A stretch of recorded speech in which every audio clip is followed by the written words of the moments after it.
Hello. This is our first primetime live, and this is going to be the case of Marcia Virginia Trimble. And I welcome you all for coming in. And I guess we can start right now. First of all, Marcia Virginia Trimble was a 9-year-old. She was 4'10", 80 pounds, blonde-haired, blue-eyed little girl who disappeared on February 25th, 1975, while delivering Girl Scout cookies in Green Hills, an affluent area in Nashville, Tennessee. Marcia was a typical fourth grader. She lived with her parents, Charles and Virginia, and her older brother, Chuck. She giggled, played with her friends, and she was smart and well-behaved at school. She liked roller skating, watching Little House on the Prairie, and her favorite singer was Donny Osmond. Now, on February 25th, 1975, at approximately 5:10 p.m., shortly before sunset and after watching an episode of Gilligan's Island, Marcia told her mother she was going to deliver some ordered cookies to a neighbor, Marie Maxwell. Virginia Trimble was preparing dinner, and Charles was relaxing in the den. Marcia's grandmother, Eunice, had just dropped off dessert.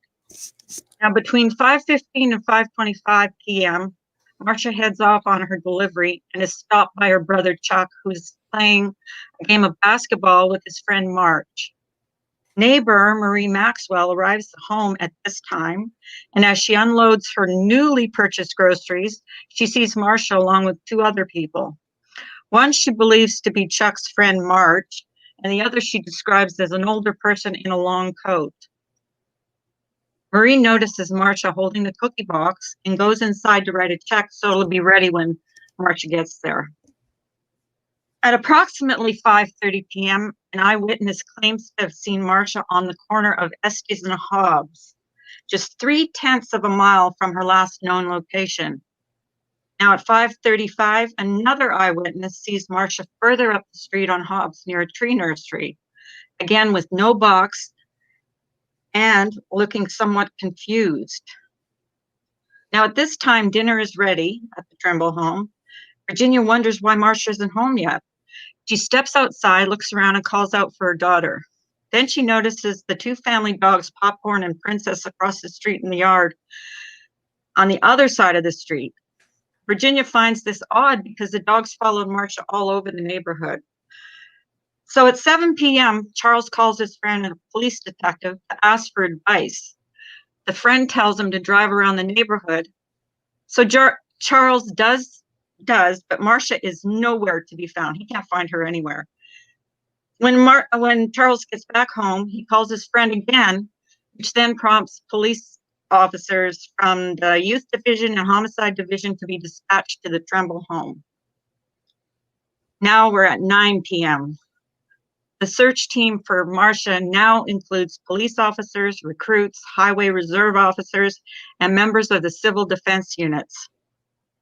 Helicopters and tracking dogs, once used to search for Patty Hearst, were also enlisted to search for the 9-year-old. Soon, the story would hit the media, and local TV reporter Oprah Winfrey would be found knocking on the Trimble door asking for an interview. 33 days later, on Easter Sunday, her body was found in a garage owned by the Moffat family, just 80 yards from where she was last seen. Mr. Moffat had been looking in the dilapidated structure for engine parts.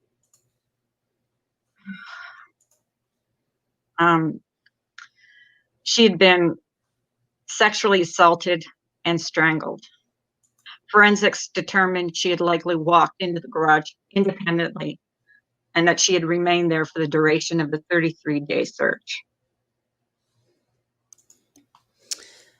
So in its beginning stages, police had hoped that they were dealing with a missing child who'd simply wandered off and gotten lost somewhere in her comfortable Green Hills neighborhood. But with the discovery of Marcia's body 33 days later, the case became the city's most sordid and most mysterious unsolved murder. Investigators said that they believe more than one person's semen was found on or inside the victim's body and on her clothes.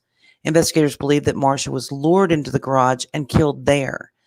Police had initially looked in the garage during their search and didn't find her. The garage was 150 yards from Marcia's home, and she was found fully clothed next to bags of fertilizer. And despite having been dead almost a month, there was little decomposition due to being in a cool, dry environment. The cause of death was determined to be strangulation, as Marcia had a broken hyoid bone. Police found it difficult to determine how many people were involved in the crime.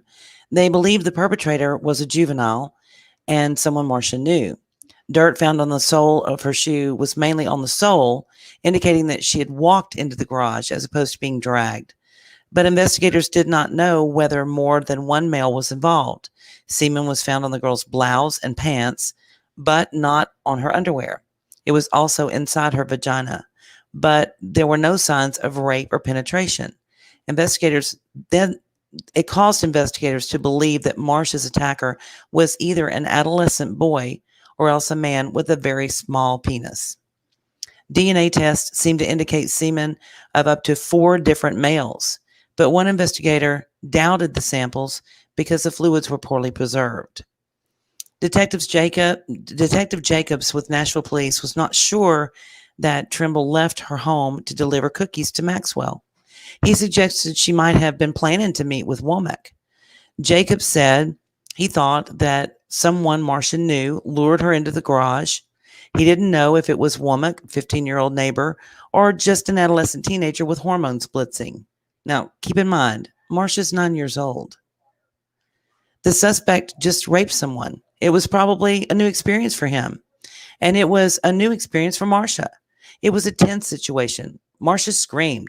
I don't think the perpetrator wanted to kill her. I think he just wanted to gain control of her and make her be quiet. In contrast to Miller, who made that statement, his former boss, Jacobs did not believe that Trimble was sexually assaulted by more than one person. The FBI's Crudson, I'm hoping I'm pronouncing that right, probably not, posed a different theory. He said that Marcia Trimble had walked to Marie Maxwell's home as the woman was pulling into her driveway. Given the timing, Trimble could not have known that Maxwell was returning home unless someone had called to tell her. Just minutes earlier, Maxwell parked her car in front of the neighbor's house to ask a question. The house was across the street from Womack and Morgan's homes. If Jeffrey Womack, the 15-year-old, was home during that time, or if he was at Peggy Morgan's house, he could have seen Maxwell's car and called Trimble. Crunston placed Womack at the driveway with Trimble. The 3 investigator series varied widely, but they concluded that whoever killed Marcia most likely was a juvenile who lived in the neighborhood. At the time of the murder, the suspect, 15-year-old Jeffrey Womack, had lived at 4102 Copeland Drive, a block uphill from the Trimble home at 4009 Copeland Drive, near Harpeth Hall.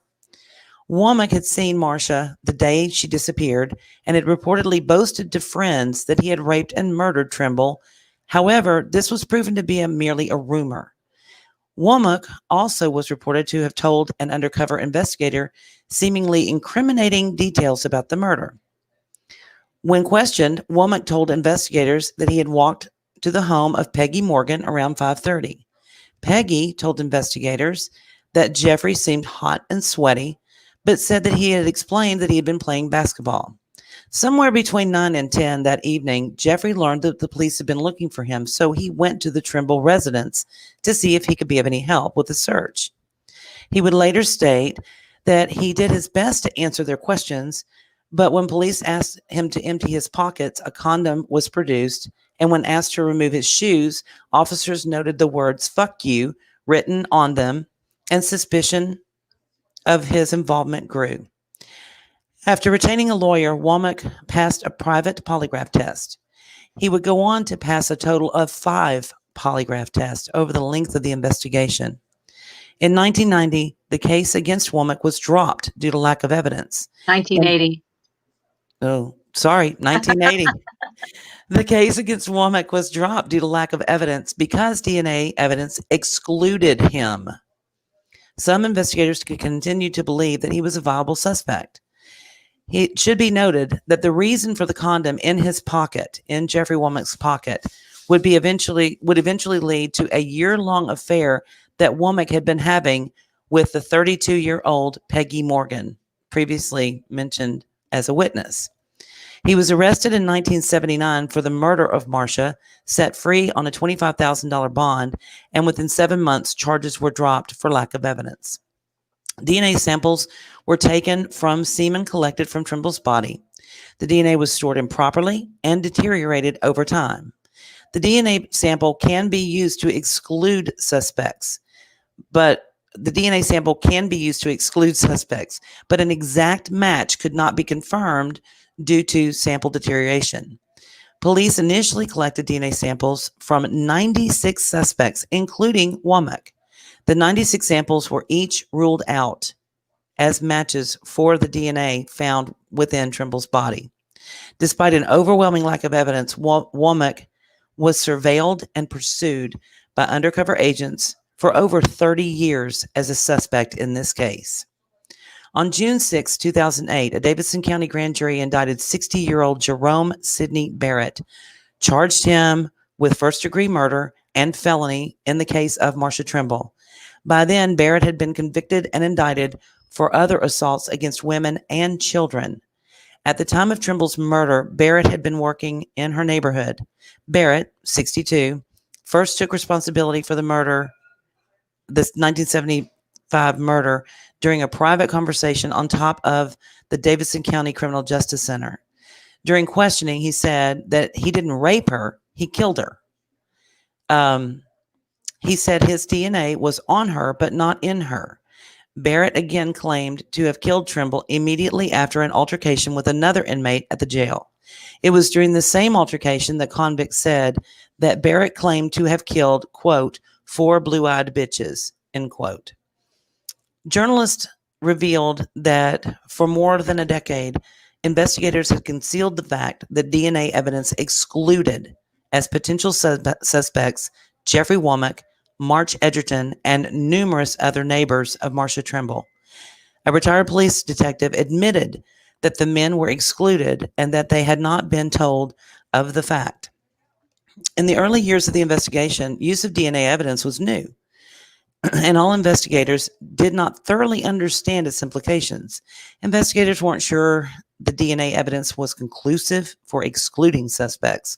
For instance, for years, some investigators continued to tell reporters that they believed Womack or Edgerton was implicated after DNA evidence demonstrated that neither could have been. In addition, detectives admitted to careless handling of Marcia's body, stating that they simply cut her blouse off and her pants off right there in the shed without wearing protective gloves. Trimble's murder in 1975 had closely followed that of a young woman student. February 2nd, 1975, Vanderbilt University student Sarah Day Perez was murdered near the university, a location close to Nashville neighborhood of Green Hills, where the Trimble family lived, and Marcia Trimble was murdered. February 17th, 1975, a Belmont University student was raped in Nashville, Tennessee. Jerome Sidney Barrett was arrested in March of 1975 in connection with this crime, indicted and convicted of it a year later. He was jailed from March 12th, 1975 until after Trimble's body was found. February 25th, 1975, Marcia Trimble disappears from her Green Hills neighborhood in Nashville. Her body is found 33 days later near her home. It was determined she was sexually assaulted and had died the day she disappeared. November 20th, 2007, Nashville police arrest Jerome Sidney Barrett on charges of sexual assault and murder in the case of Sarah Day Perez, a Vanderbilt student killed about 3 weeks before Marcia Trimble. Metro's cold case unit was able to apply new DNA analysis techniques to evidence from the February 1975 Day Perez murder to bring charges against Barrett. At the announcement of the arrest of Barrett, police suggested that he may have been linked to the murder of Marcia Trimble. The local police released information that the timeline of Jerome Barrett's whereabouts and crimes during the period of Trimble's murder placed the man under increased scrutiny. On December 3rd, 2007, Nashville television stations reported that DNA recovered from the Trimble crime scene matched that of Jerome Sidney Barrett. Advances in DNA testing enabled a match between crime scene evidence and Jerome Sidney Barrett, a 60-year-old Memphis man with a criminal record of sexual assault on both grown women and children. And that is the story of Marcia Trimble. This story changed my life personally. She was born in March. I was born in August the same year. So she was 5 months older than me and lived about 5 minutes away from me, in the same little town. And from that point forward, we no longer sold Girl Scout cookies without parents with us. We didn't go caroling. We didn't go trick or treating. Our world completely changed because we were now no longer innocent. And I did not share any of our pictures. Yeah, we can share some pictures. You have a little video clip too, right? I do. We're going to share a little video clip with you. We're going to share a little video clip of her mother. Yep, let me grab that. It's a very tragic case. Oh, you don't have the sound. Oops. Sorry. That's okay. Sorry. Ready? Hold on. Let me find where I'm at. There you are. There I am.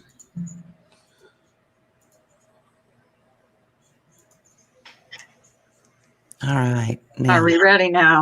Okay. Trimble was kidnapped and murdered. Today, the victims advocacy group You Have the Power honored Marcia's mother. Before the ceremony, Virginia Trimble talked to News Channel 5's Mark Bellinger about a decision she made this year. She finally looked at photographs of her daughter after she was killed. Mark. Vicki, Virginia Trimble had never seen the photographs until this year. For 40 years, family members and investigators convinced her not to remember how her daughter died, but how she lived. Virginia says in her case, seeing the photos brought closure. It was the best, one of the best decisions I ever made. It just set me free. Virginia Trimble recently looked at the photographs of her deceased daughter. It's been 40 years since Marcia was brutally killed. Just because I've always wondered, what she looked like. The photographs showed what Marcia looked like after she was discovered on Easter Sunday in 1975. She was under some debris in a neighbor's garage. The 9-year-old was reported missing 33 days earlier when she didn't return from delivering Girl Scout cookies in her Green Hills neighborhood. The evidence would prove she had also been sexually assaulted. I had a feeling of how she died, and not just that his hands went around her throat, but other things happened, and the pictures helped me prove that. Former Metro Detective Mickey Miller shared the photographs with her. He sat in the audience today when You Have the Power honored Virginia with its prestigious Powerhouse Award. Hi, Mickey Miller. Did you ever think this would happen?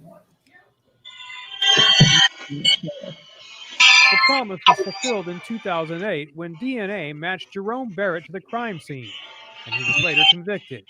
When Miller showed Virginia the pictures of Marcia's body, she says some were hard to look at. And so I said, cut it off just a minute. And I said, I've just got to cry for a second. And so he went to his cabinet and got Jack Daniels out and poured me a little. So I sipped on that. Seeing the pictures cast doubt on Virginia's decision to forgive Barrett. I mean, I forgave him. And then when I saw Marcia's body and what he had done to her. She thought about taking all that forgiveness back. But after lots of thought and prayer, she says she still walks down the path of forgiveness, if not for Barrett, then for herself. I just choose to not hurt him the way he hurt me. Jerome Barrett is in prison, and he's still appealing the murder conviction. He, to this day, denies killing Marcia Trimble. So there was that. Don't you have a clip of that guy that Barrett guy in court, the way he was Oh speaking? shoot! Hold on, just sorry. That's loud. Sorry. Don't I have what? A clip of the Jerome Barrett guy that's sitting on the stand and standing where he was at, where he says he was at the time, and his demeanor on the stand. I don't have a clip of that. Do you have a clip that you can send me? I can share it. I think it was in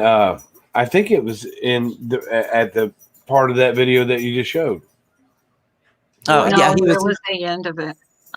He appealed it, saying that he was in Chicago, Illinois, at the time of the murder, which I believe is a lie, at a Nation of Islam meeting. Islam meeting. But he didn't provide with any pictures, any travel arrangements, anything like that as But proof. you know what's really sad about this case is that 15-year-old. Are you sharing something here? Uh-huh. That's Marcia. It's a very small picture. Sorry. That's okay. Just like your average American little girl. She's beautiful, beautiful little girl. A beautiful little girl. So now, why did it take 33 years to actually solve this crime? You know, I really think that they were so focused on Jeffrey Womack. I think that they made up their mind that this was the kid that did it. And beyond that, that was as far as they were going to go. And when you get tunnel vision and you're not willing to think outside the box, that can happen. This is her family. The only one not pictured there is her little brother, but I have a picture of him coming up. That's her grandmother and her mom and dad and Marcia. Her dad was a Nashville native. He graduated from Montgomery Bell Academy, an all-boys school there in Nashville, and then went to Vanderbilt. Now, this Jerome Barrett guy, he had been convicted of another murder and a sexual assault before, right? Correct. So And do you think he was a pedophile? Well, because of the appearance of the other girls that he had been convicted of attacking or murdering, they were very slight, very small, very petite, very young looking, if you will. So I think that kind of would lead you down that path to think that was a preferred look to him, I guess. Yes, spit it out. He just spoke to her in the neighbor's garage. I think how far was she from her home where she disappeared, where she had last been seen? It was like 200 yards from. Yeah, it was. They dispatched 200 police officers to search, or were searching for her, and I don't understand to this day how they didn't find her body for 33 days. They had FBI, they had state police, they had local police, they even had of course helicopters. They had the dogs, the dogs that they used to search for Patty Hearst. Yeah, they used those dogs. I think that in my opinion, and who am I, but I think that they were possibly thinking that she was still alive, that they were looking for a live child that was just put somewhere or lost or just dumped somewhere. So now the house that they found her in was actually a neighbor's house, right? Correct. It was like the garage in the back. Right. And the neighbor hadn't been out to that garage. It was what, 30 days? 33 days. Yeah. And 33 days after she disappeared. They questioned that neighbor extensively, right? Yeah. They questioned everybody in that neighborhood. Oh, yeah. Everybody was questioned. Yeah, there was a video clip of that garage where they found her at. It's odd that it hadn't been out in the garage for 30 some days, but she was found on bags of fertilizer, right? Yeah. And it was cold because it was still February, and it was still very cold. So he'd have no Cold reason. and dry. So her body wasn't decomposed very much. You know, she Right. was fairly well intact. Hmm. Also, just a side note here. One of the reporters, because this thing blew up really quickly, and I'll show you the picture of the garage. So one of the first reporters to go and knock on the door was a little local reporter on one of the local TV stations in Nashville named Oprah Winfrey. Mm. That's And, where she was found. Yes, this is a garage where she was found, and there was a lot of stuff in there. It was pretty cluttered. No doors. No doors. So she was basically, but they figure she walked in there on her own. Yeah, Not that she was dragged in there. Mhm. So if she was assaulted in there, it's odd that no one heard anything. Maybe No. she was held at knife point. Right. And And keep they- in mind, this isn't like a slum area in Mm. No, Nashville. This is a very affluent section of Nashville. So yeah, people, let their kids play outside until it was dark. The, inve- Nobody thought anything of it.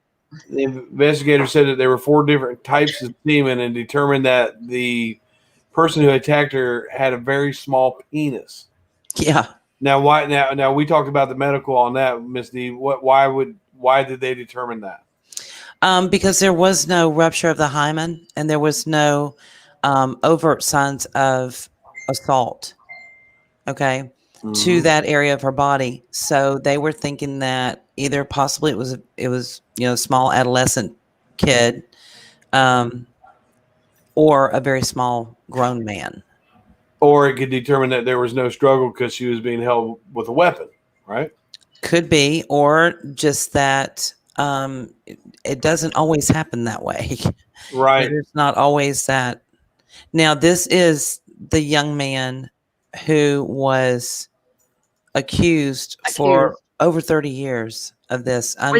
That's another tragedy of the story is that just because he was at the right place at the wrong time, and there were so many rumors going on around him.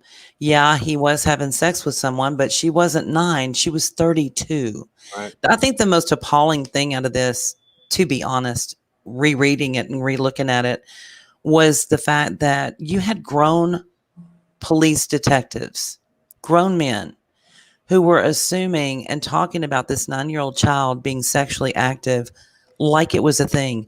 This was 1975. This wasn't 2009. Okay. This was, I mean, I remember being this age. My thought was, hurry up and get me out of school so I can get to the barn so I can go see my horse. Right. And Boys were not a thing, She was actually delivering Girl Scout cookies. She was trying to see how much, get her pay, get her money, see how much she could deliver. Right. Yeah, for someone to be 9 years old and be accused of that at that time. Girls were not as promiscuous in the 70s as they are now, is what you're. Exactly. When they were tear down that garage, her mom said, she was really heartbroken because she said only a mother can know how it feels, to tear down the place where your daughter took her last breath. Yeah. This is Jeffrey Womack and his attorney, who I think did a fantastic job, to be honest. I mean, this kid passed five polygraph tests, passed them all. Yeah. And, there's a question of it being admissible in court and can they be, messed with? I mean, he's 15. The prosecutors weren't allowed to present evidence that another woman was attacked in that area.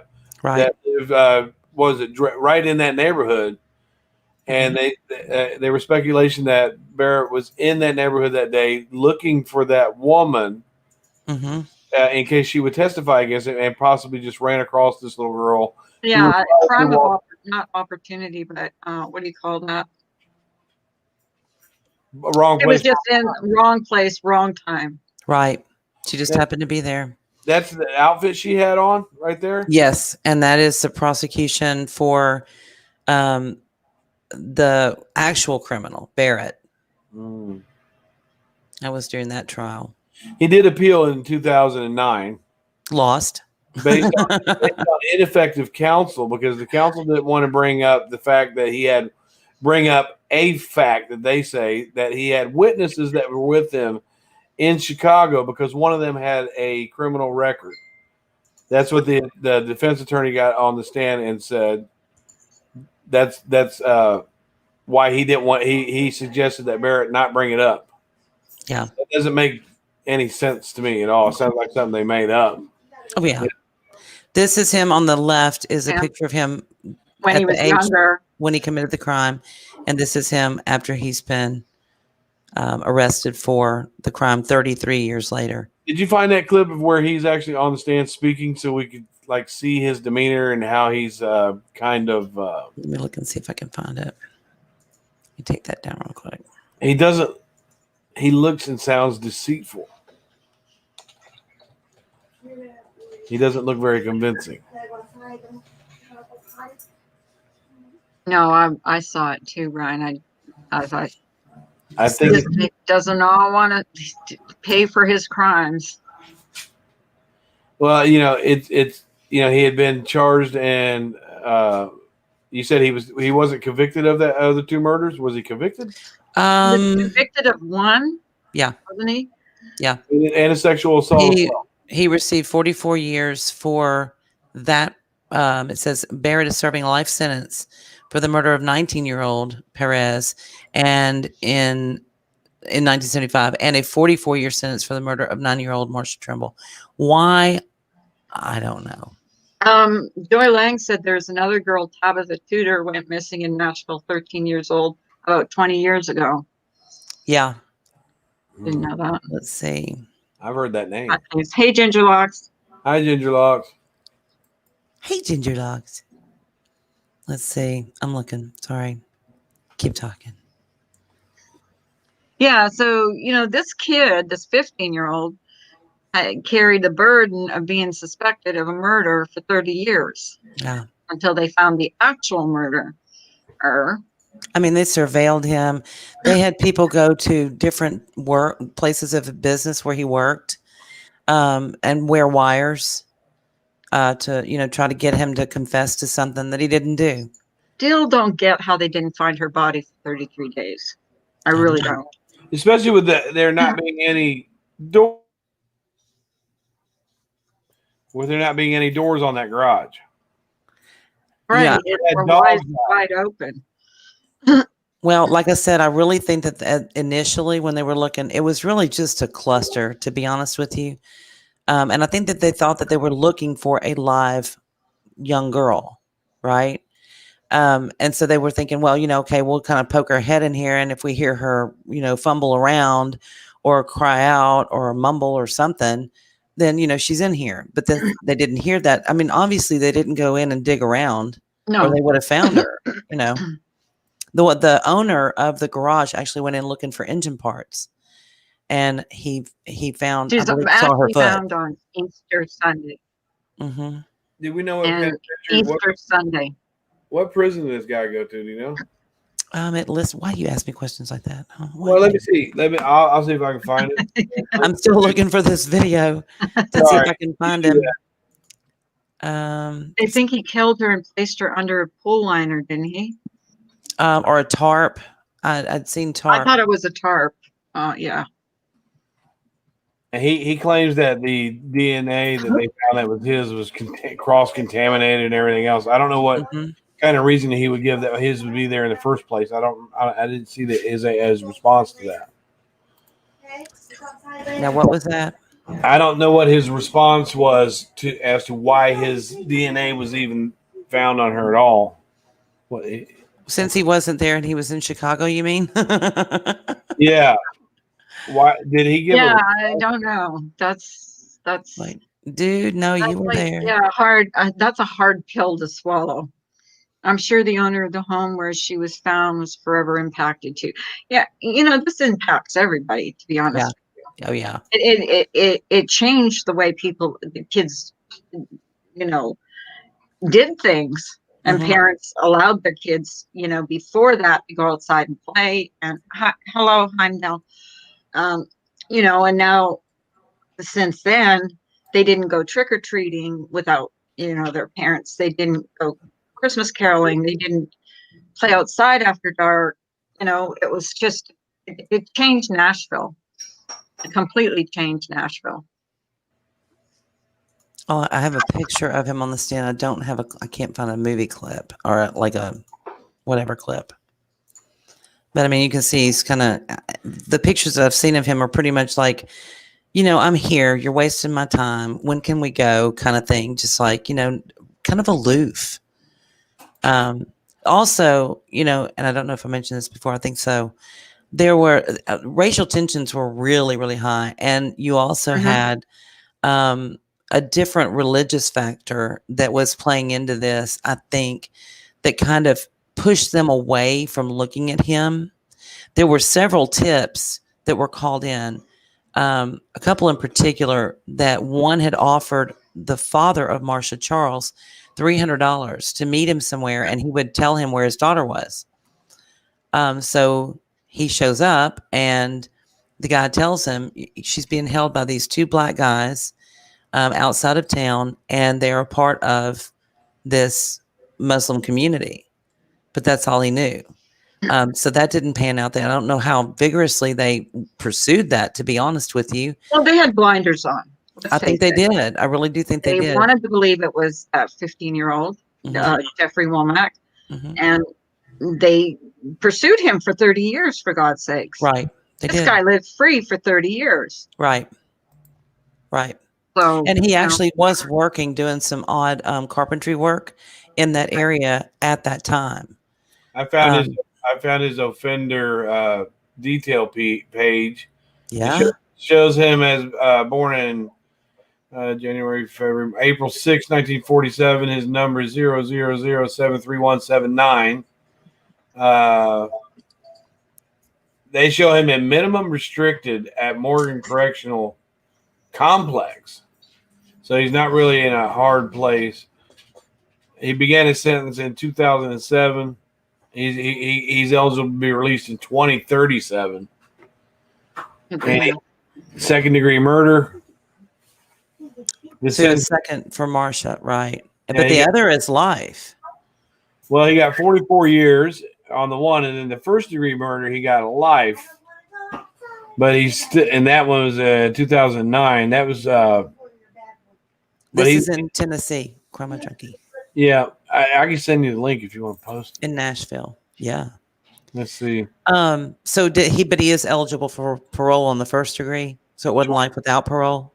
Yeah, but the other one probably. Did his sentence run concurrently, or? It doesn't. It doesn't really say, because it's two different crimes. Let's see. Right. So he basically got 44 years to life. Yes, he's living. I think he went for an appeal in 2009, misbehaving, if I'm correct. I think I read that. I sent the link to that page up. He looks a lot different now. Yeah, he does. Yeah, he's got a pretty smug look on his face in his shot. Well, crap. Well, he got away with a murder for 30 years. Yeah. So let's put it in perspective. He lived, his life.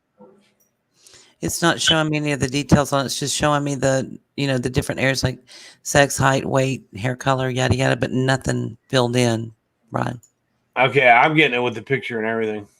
If you scroll down, I'm getting it with the you're so, share with me, buddy. Share with me. Well. Share the screen. I don't know if I can do that. Let's see here. You can. I don't. Do it, Brian. We have faith. We have faith. Our people here want to see it. Let's see. It's been a while. I know, right? No, I got a messenger call. Some jailhouse justice, right? Yeah, that's when you want them to get rough justice. I don't need to give any justice to jailhouse snitch. But when you love this? Oh, that's good. We love it too. This is like all new for us, but we're having fun. This is just something we started this week. And so if we're a little choppy and we're a little, is that you, Brian? I was supposed to be Yeah, sharing. there it is. There Okay. it is. I don't- Ruling I excludes. can't really spouse read freedom. it, but And if you have any suggestions, if you know of any cases that you want us to do on a Thursday night, her email is in her about page, or Yeah. leave comments underneath this one would be great. Either way. Did it show? Is it showing his details now? Yes. yes. See, he looks a little smug there in his picture, doesn't he? Yep. He was 24 years old. No. And then the details show that he got 44 years right there. I don't know if you can see my cursor. 44 years on No. one and life on the other. So he looks a little smug there. Yeah, this was in Nashville, Tennessee, and we chose it because during the holiday season, it always comes around. It usually becomes around Easter time, of course, but also around Halloween. That I'll see things like news feeds on my Facebook because it really changed all the dynamics of children being able to go outside and just play. I had a neighbor down the street. You could see her home from our home. But from that point forward, if I was going there to play with my friend, I had to call my mother when I got there, and she would stand out in the front porch and watch me go down there just to make sure. Then when I was headed home, I had to call to let her know I was on my way home. And it was a block away, but still there was a level of terror. Look where she was murdered and how close she was to where she lived. So, Yep. she's selling Girl Scout cookies. Right. We were not allowed to babysit.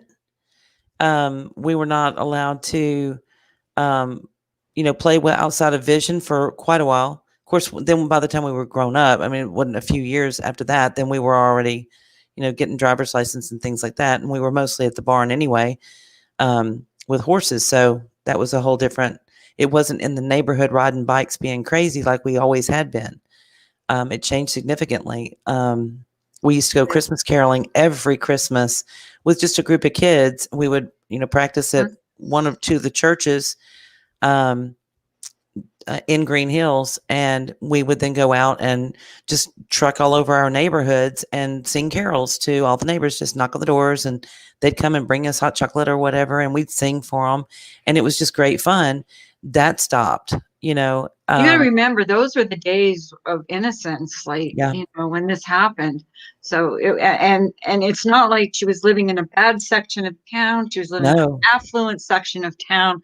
So it was nothing for her mother to say, yeah, go ahead. She's going across the street to give the cookies or sell the cookies to her neighbor, and you wouldn't think anything of it. How much more safe could it be? Her dogs, her mother found it odd because the dogs were, across the street in the neighbor's yard, and she knew the dogs, followed her around. Mm-hmm. So, this was a crime of opportunity. He just, I don't believe it was planned. I believe that he saw her and he's sick.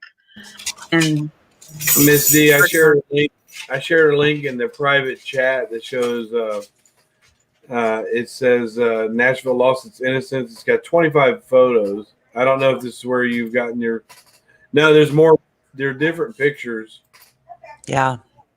Where they were looking. If you, I don't know, it's got her funeral and everything. If you are able to share it, you probably are better at that than I am. Sharing the link, or he was an illegal alien. You can put it on the screen and flip through the pictures. Was he an illegal alien? The guy that the jailhouse snitch was. Oh, okay. The snitch was. Okay. See, they had dogs out. That's why I'm seeing pictures of the dogs, right? Yeah. I don't understand how they couldn't find her body in the open. I don't understand. Well, now those dogs. Well, I don't know which ones you're looking at. The ones that I'm looking at, are their personal dogs. Let me see. There's one of them at Radnor Lake, I'm sure, or one of the lakes. Percy Priest, Radnor. I know they searched all. Okay, I see what you're talking about. The two dogs. Those are the dogs that originally. I'll show you pictures of that. One sec. that originally searched for Patty Hearst when she was Yeah. missing, when she had been kidnapped or whatever. This one is of her personal pups, Popcorn and what's the other one's name? Princess, right? Popcorn and Princess, yeah. Yeah. That's their dogs' names. The two that These were are- across the street. That's And these their dogs home. followed her everywhere. This article starts out, it says, before the Marcia Trimble case, monsters stayed under the bed. Yes. Yes. And then these are the pups that actually searched for her. Let's see.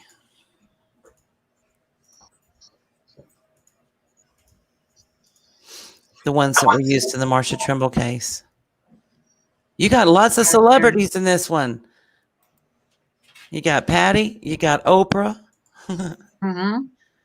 Oprah wanted to interview the Trimbles. They declined her offer, but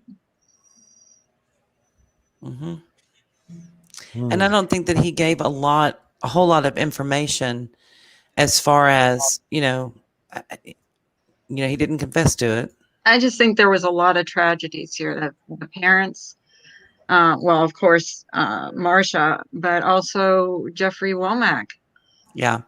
who had to endure, suspicion for 30 years.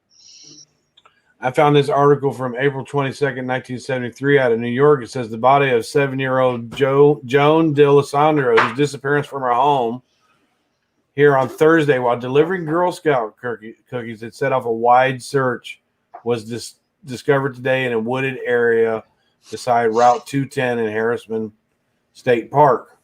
A 26-year-old neighbor was arrested. Yeah, so it happened to another little girl in 1973 in New York. The girl's nude body reportedly showed signs of a beating and strangulation. The body was found 15 miles away from the child's house. I know. Yeah, a neighbor boy did that one. A strangulation. Yeah. And this shows how close. I mean, she was not far from her home at all. Where you see at the bottom, that's the Trimble home. Okay. There. Copeland Drive is square in the middle between the writing where it says a sketch of Marcia's neighborhood and where she was delivering cookies. So she cuts across going to Maxwell home. They're playing next door basketball, what have you. I believe next door to Maxwell's home. And then over here where the red arrows are, I believe is where Jeffrey lived. So, I mean, they're all right there.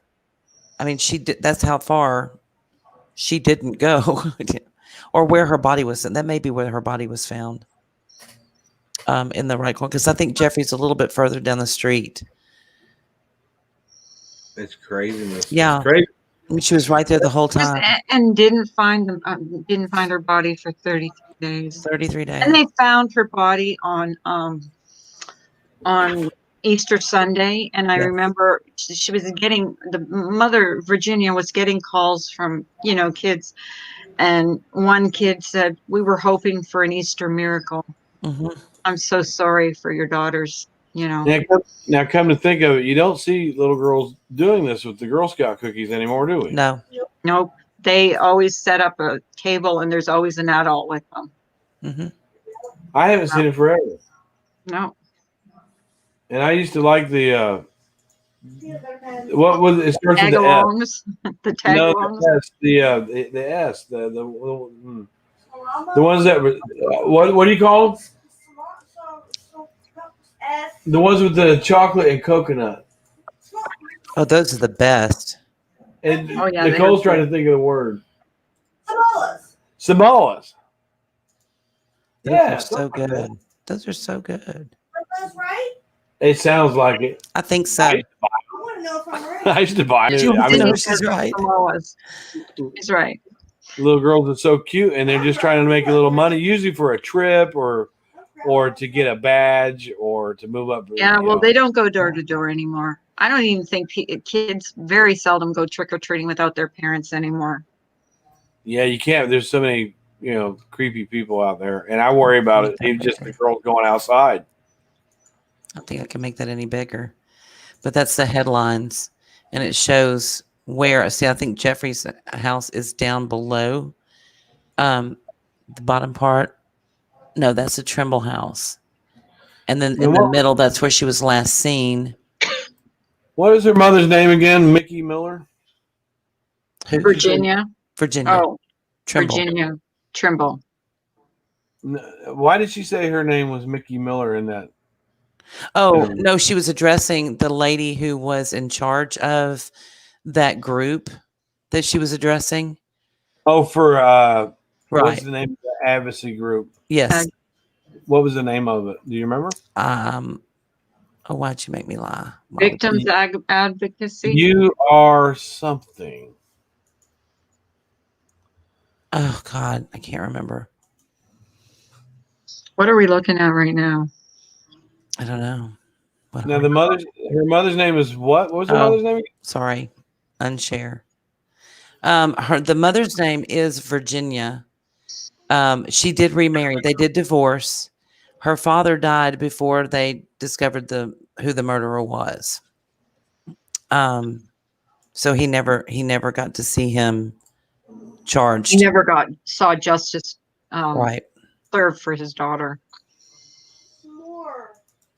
He might have died thinking that Jeffrey Womack was the killer. True. You know, Very another true. tragedy of this whole crime. And here's our creep. I mean, he just, he looks like so arrogant. No remorse, Oh. In our yard, and someone tried to take them. The pervert took their Barbies when they ran in. Ugh. Oh my God. Joy. Girl Scout leader for 2 years. Cookies are a money grab for the district troops. Get pennies for their efforts. I know. But, it was so much fun for us to do that. We really enjoyed it. But, it just became... Yeah, and Nashville changed after that. And they said horribly. Yeah. It just changed for the kids, for the parents. You just weren't comfortable letting your kids go out at night, or even go that far from home, or trick or treat, or it changed. It took away. It stole their innocence, really. Yeah. And we've come so far with criminal investigation and evidence, evidentiary procedure and testing, and the DNA is just mind-blowing, so amazing, that we didn't have back then. So you had to go off of a lot of, well, I think maybe, but I didn't think there was a whole lot of thinking outside the box on this one, Not at all. To think that a 9-year-old was actually seeking to be sexually active just kind of blew my mind. I thought, well, God, I was never in that frame of mind at 9. I mean, they came up some weird theories that the person must have had a small penis. Like, how did you come to that conclusion? You know what I mean? Like, it boggles the mind. Yeah. Boggles the mind. I know NWTO, he does look like a creep in Prison Jumpers, doesn't he? Creepy. Like he's just so not bothered, Creepy. Yep. Definitely. Yeah. But again, if you guys have suggestions, leave them in the comments. I hope you guys enjoyed this live tonight as much as we enjoyed researching it and looking it up. If you have suggestions, or if you enjoyed it tonight, I'd appreciate some feedback. Keep in mind, this is our first one, so we're a little we're a little not polished yet, but we'll get there. Diamond in the rough. We're a diamond in the rough. I hope you enjoyed it. I did. Brian, did you enjoy it? He's muted. He's muted. It's bedtime. I was looking at some other stuff, and be sure now on Tuesdays you're going to do some do some other Yeah, stuff. yeah. We were thinking that on Tuesdays we're going to do the dumbest criminals or crimes. We've got one set up to go. Yep. So next Those are Tuesday, going to be look for funny that. crimes, something that will Going to make be you laugh. funny, something that will make you laugh. Just, dumb criminal things. Things that'll make you say, who raised these people? Just saying. Yeah. Not that criminals are the smartest birds, but we'll just exploit them for how silly they can be. So, yeah. But we really enjoyed doing this. And I mean, looking it up and learning about this case was very eye-opening for me because I really am into true crime and in doing, true crime and learning about new cases. So I enjoy that. It's also good to be able to put the story out for the victims so people don't forget them. Right. Or people that know about what happened to them. And it makes it makes me want to certainly hug my kids tonight. Right. Right. And I have to give a special shout out to Jen. Amazing job on the intro. Beautifully done. Yeah. Mm-hmm. That It was really, really, really good. was fun. It was fun. Yes, it was. $5 production. Yes, Lord. We got the big bucks on this one. And if you guys have any questions, feel free to ask. You want to do a stream on dumb boyfriends and husbands? Okay. Okay. We can do that too. Sure.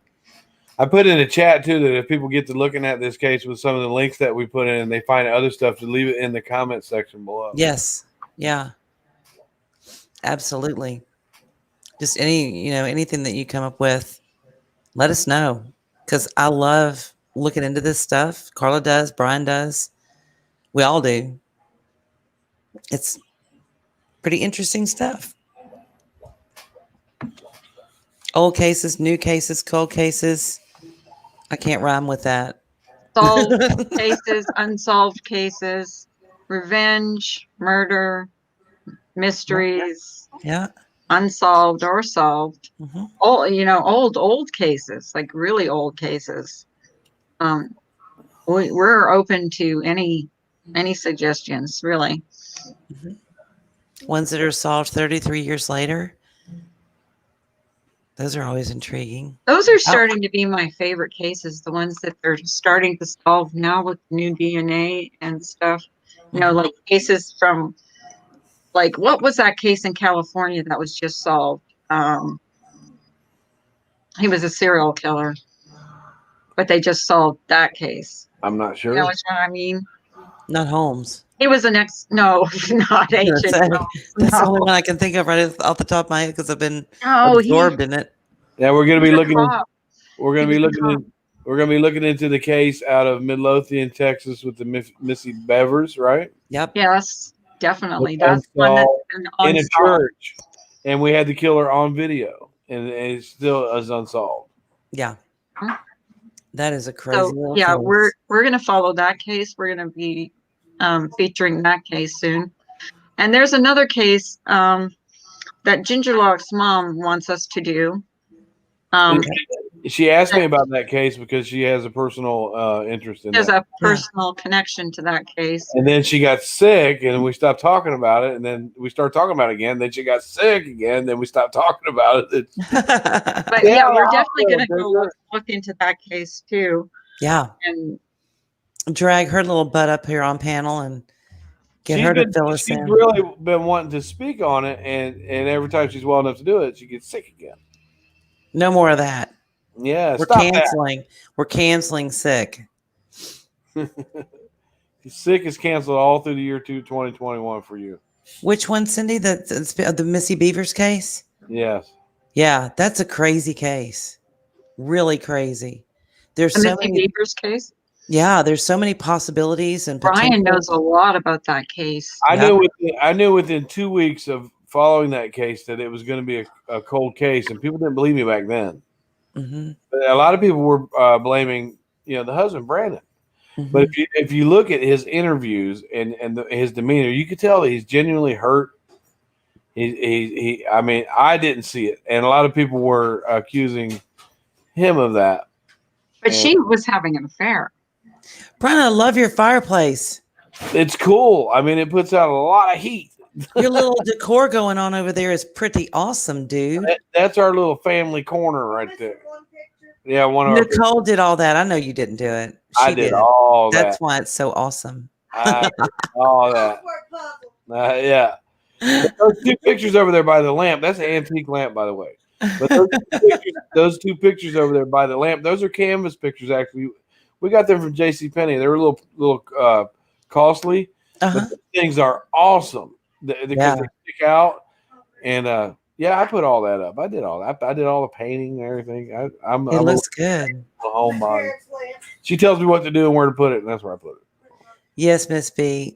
Anytime. I really wanted to honor her, and I think it's important that we remember the victims and not always the killers, because it seems like the killers get more attention than the victims at times. Right. And I really wish we had a video of this guy speaking.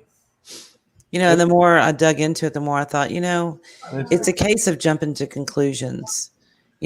Seeing something and thinking it's going to be one way, or it is one way, or this is the fact, or hearing somebody say, well, so-and-so said. You can't go by that. You have to go by what actually happened. Dig it until you get to the truth of the matter. There it is. The same fireplace. It does put out a lot of heat. I want one of those. Yeah, it does put out a lot of heat. Well, Donna wants you to paint her red room. Well, I'm scared of that red room. I ain't going in there. Oh boy, it's more pink than anything else. Here, I put it in a private chat. The story about this guy. Yeah. If you could share it, I don't know if it. It shows him on the stand and how condescending he sounds. Okay. Oh, you found it? Okay. Yeah. Okay. Good. Okay. That's some private chat. And let me get my goofy mug off here. There we go. Now I mute so it'll sound right when you share it. You have the sound on? Yep. Told Marcia Trimble was killed was the day Nashville's innocence was forever lost. New at 6 today, her convicted killer was back in court. Jerome Barrett took the stand to ask for a new trial. News Channel 5's Mark Bellinger was the only reporter in the courtroom to hear his testimony, which included an alibi never heard by jurors. Listen to this guy. I'm innocent, yes. That was my position. Jerome Barrett still says he didn't kill Marcia Trimble. A jury convicted him of the murder 5 years ago. Now, Barrett wants a new trial because he says jurors did not hear all the information. His petition is based on a claim of ineffective counsel. February the 25th, the date that Marcia Trimble was killed, I was in Chicago, Illinois, attending a giant Islamic festival. And I had been accompanied with a number of other Muslims. He says his attorney decided not to give the information to the jury because the only witness who could corroborate the alibi had a criminal past and health issues. I went along with it at that time. I went along with it at that time. I trusted his judgment. It's one of several arguments in the 67-year-old's petition for a new trial. The state's case was based on DNA and statements from 2 inmates who say Barrett made incriminating statements inside the Davidson County Jail. Guilty of second-degree murder. When a jury convicted Barrett, it closed one of Nashville's most infamous cold cases. Trimble was just 9 years old when she was killed delivering Girl Scout cookies in her Green Hills neighborhood in 1975. The case went unsolved for more than 30 years until a police database matched Barrett's DNA with DNA found on Trimble. Barrett claims he wanted an independent analysis of the DNA. And that cross-contamination, not just cross-contamination, but substitution, inadvertent or intentional. His attorney testified it may not have made any difference. He also feared introducing the evidence would have let the jury hear about Barrett's criminal past, which includes a conviction of murder and multiple sexual assaults. Judge Steve Dozier took today's testimony under advisement, and he'll issue an opinion in the next few weeks. At the Birch Building, Mark Bellinger, News Channel 5 HD. Barrett also wants his conviction for killing Vanderbilt student Sarah Dupre thrown out. Dupre was murdered in her apartment 3 weeks before Trimble was killed. Barrett claims ineffective counsel in that case as well. Judge Steve Dozier says he'll make rulings in both cases. See, these defense attorneys, they don't have a problem with getting on the stand and saying, "Hey, I was ineffective," because it's designed to help their client. Right. So, but if there was any statement at all ever written down that he was actually in Chicago, it should have fell on the lines of discovery, and the prosecution should have been able to see that. So there was probably never really a statement until after the fact. So they tried ineffective counsel in his first case as well. There's a 1-year-old baby missing in the county where my parents live from the floods overnight. 4 people dead so far and 33 rescued. Oh my Many God. roads washed away. Oh, I'm so sorry. That's horrible. Yeah, the Delphi murders are huge too. Yeah, that's a tricky one, man. Oh my goodness. What do you think? What's your take on that, Brian?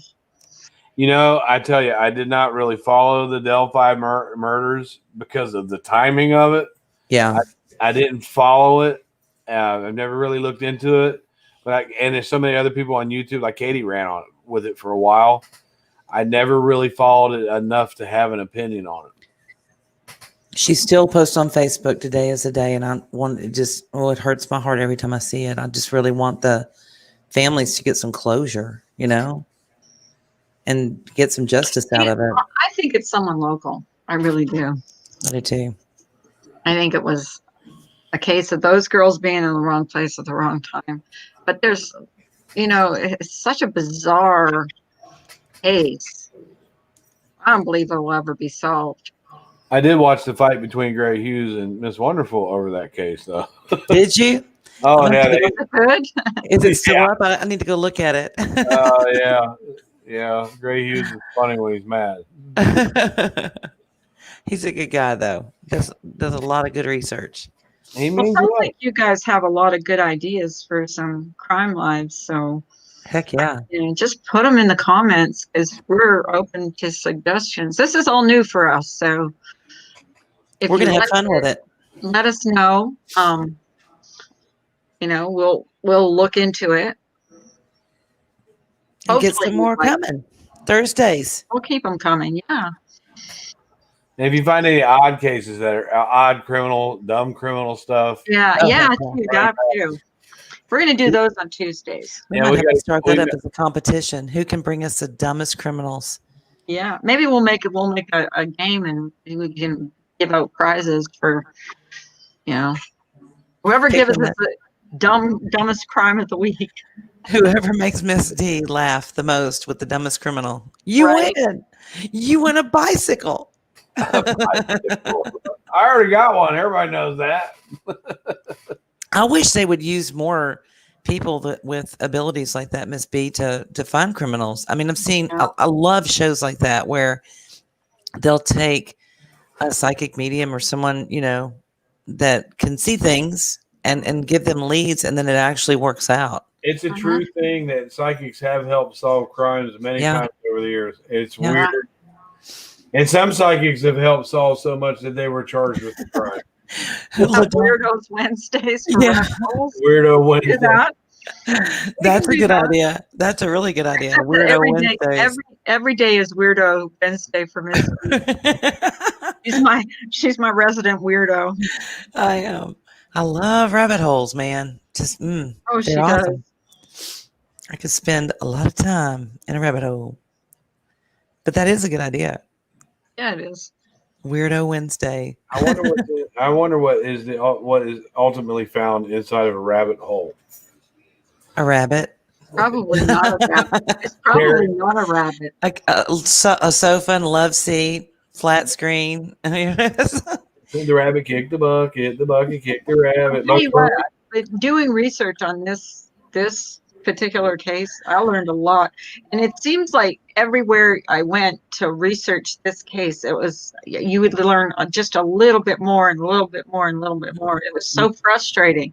You can always dig, and then sometimes when you get you'll run across the true crime cases that you want to research, and you get a sense of like you feel the victim. You want you kind of feel. Yeah. You yeah, you just want. Well, and even though this case was solved, it took way too long, and there was way, that boy was a victim. Of course, Marcia was a victim. Parents were victims. Her dad died before he saw justice for his daughter. So, there's a lot of victims in this case. And 200 police officer and officers searching for that body and didn't find it for 13. In an open garage. I couldn't understand that. Exactly. Yeah. So to me, they just peered in and that's it. They didn't really search it very good. They couldn't have. Yeah, it does make me wonder if they were looking for a live child. Inside, it was very, very small inside. So, how could you miss it? And they said there was a lot of stuff in there. A lot. There was a lot of stuff. A lot of stuff. Well, yeah, if you have an open garage like that, it makes me wonder why the owner didn't go out to that garage in 30 days. Yeah. But they may have, and it depends. Why was he looking for boat parts at the end of February? Well, March.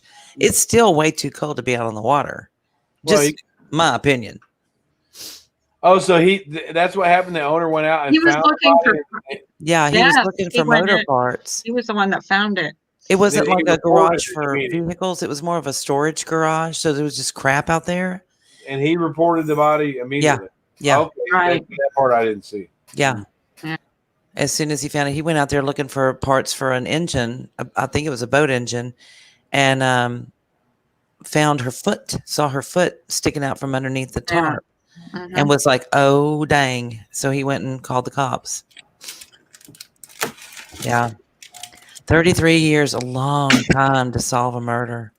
I know there's one in that they had in Lake Charles at a gas station that was right across from where we were living, and 3 people were murdered at night, closing up the shop for the night, and it's still gone unsolved. This was back in 87, 88, something like that, 89. No leads. All of the cameras were taken by whoever did it, and they got nothing.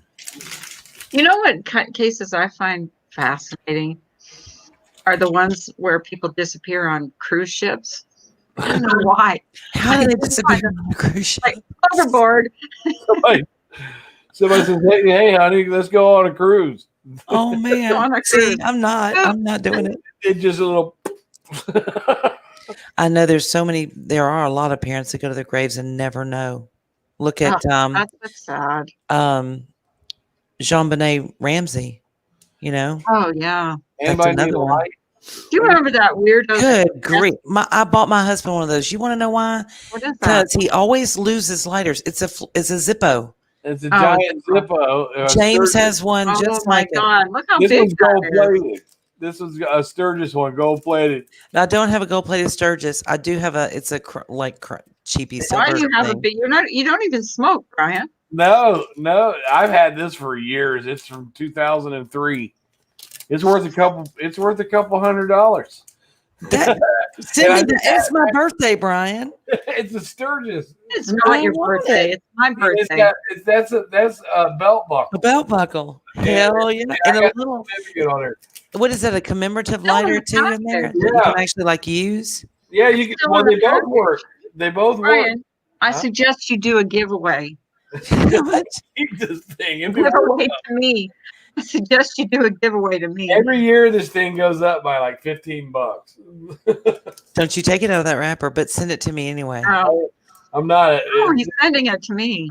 You can have the little one. Brian can keep the belt buckle, and I want the big one.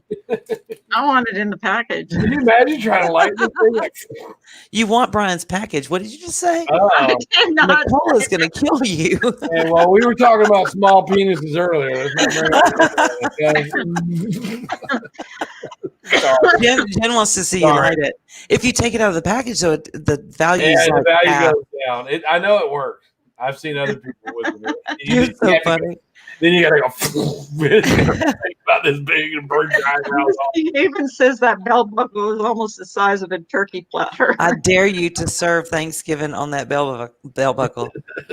I had a big head in my desk up on my desk. I was like, what? Oh, okay, I forgot. Yeah. And then I was showing you guys this little device that Nicole carries around with. Yes, it's loud. Hello, Midwestern Mary. Are the babies sleeping? Do that if they're asleep. It's on low right now, but it'll wake up the neighbors. I did. What does your shirt say, Brian? Jesus is the way. Jesus is the way, the truth, and the life. And John 14:6. God. Yeah. Then I Yeah. got my Jesus hat. I on. love that hat. You do. Send me that hat. You can put that in the same package as a lighter. It'll be Stop fine. asking him for everything that he has. What else do I want? Oh, I like that one too. Yep. No, I want the first one. No, I like the I second like one. this. I like this gray one. I I do like- too. Yeah. Second one. That's all. The little feet. Oh, look how cute. It keeps me on my path, my right path. If I just dress, No doubt, huh? I keep my little pocket Bible in my back pocket. You know, if I think something stupid, I just thump myself with it.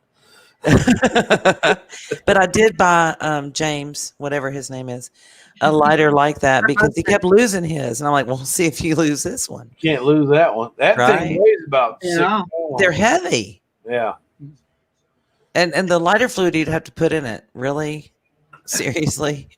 Where do you get Flint for it? Yeah, I imagine that. I never even thought about that. I mean, how do you replace? So I've never filled it or lit it or anything like that. I just left it on the Pretty sure shelf you can get it. as a funny joke. Here, this is Paul Stanley. Why do you have that? I've had a few of Paul Stanley, and it looks like one of my daughters decided they were going to give Paul a haircut. You worry me. Why? I Why? thought that was I saved- Edward Scissorhands. I save I stuff thought it was like Edward this. Scissorhands. I save stuff like this. Look, I got this one too. Here's a good one that's worth some money. I like to. so funny. I like to say, look, because I used to like Kiss. Now I don't listen to them anymore. But But I love Kiss. this is an Ace Frehley doll. Oh my god! Still in the box. Did the kids play with it? No. No, this was still in the box. This is probably this is worth some money. Yeah. And then I got some of the old Jesse James, like West Coast Chopper die cast. I got them back there. White Snake, not Kiss. Yeah. Well, I don't listen to Kiss anymore. If it comes on, I turn it off because you know their name. Oh, look, I got the original Titanic. Very nice. Very box. nice. That's a VHS. That's Yeah. over 20 years old now, isn't The it? original. Oh, Maybe. yeah. VHS. In the back, I got. I've said Who has VHS? Who has I got the DVD November players anymore? November 1963 Time magazine with John Kennedy in it. Really? And I've got 2 or 3 of the November 22nd. I've got the Dallas. Yeah. It was a Tribune. I've got 2 of those newspapers from Kennedy's assassination. Wow. I got them all. I save stuff. I'm weird. I save stuff like that. No, that's good stuff to save, though. Yeah. That is. And you got to have your Harley Davidson piggy bank, even though it's empty. It's got No, like there's something in there. Something. well, if I put money in it, the kids get it. Right. The kids get it. Little brat. See, I have a big piggy bank out by my dryer because, men. And I do laundry and I get paid to do it, apparently, because he never empties his pockets. So, cha-ching. Look, I got an idea. Miss Miss B B- said, "I'm not flirting with you, Brian, but you've never looked better. I Who agree. said that?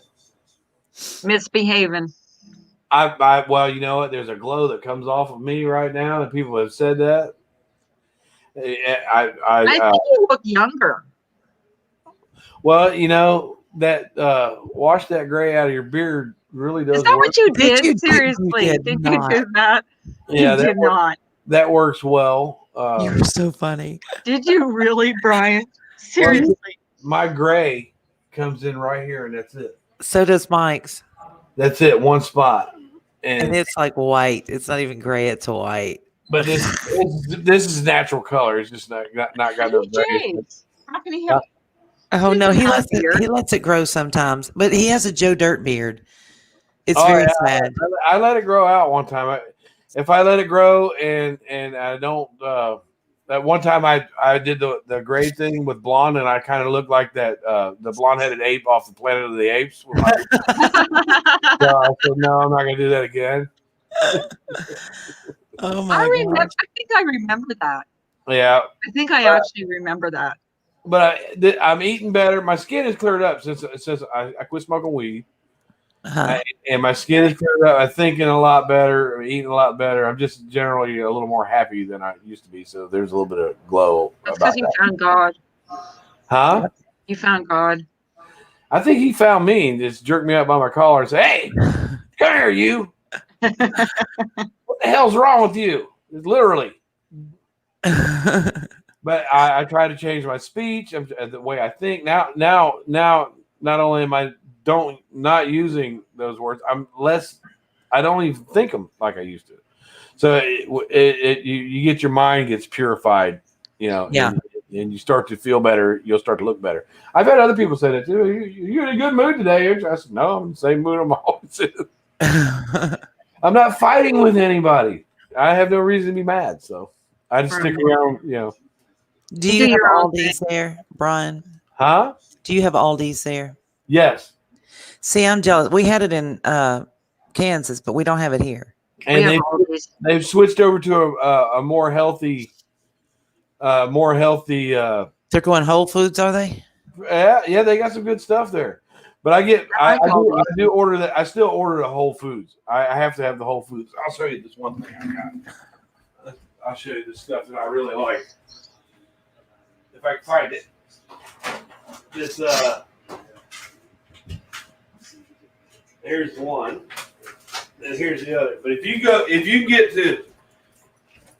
you like rice or stuff that's good for your body, this jackfruit stuff right here. Yeah.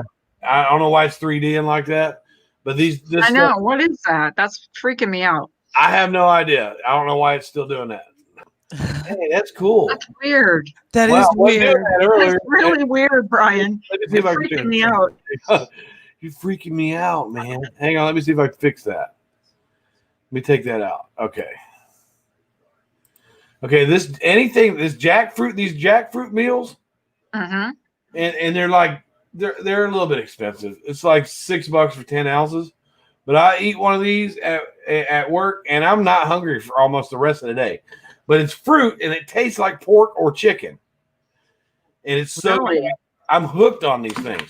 And then Where do you get them from? Whole Foods, they deliver it, the Whole Foods store. And then this tikka masala, the coconut, it's amazing. Uh-huh. It is so good. This stuff it'll clean your system out real quick, but it's still good. I mean, you poop a lot. Oh, To what did I come back to? I go get tea and I To clean your system out, and I said, does that mean you poop a lot?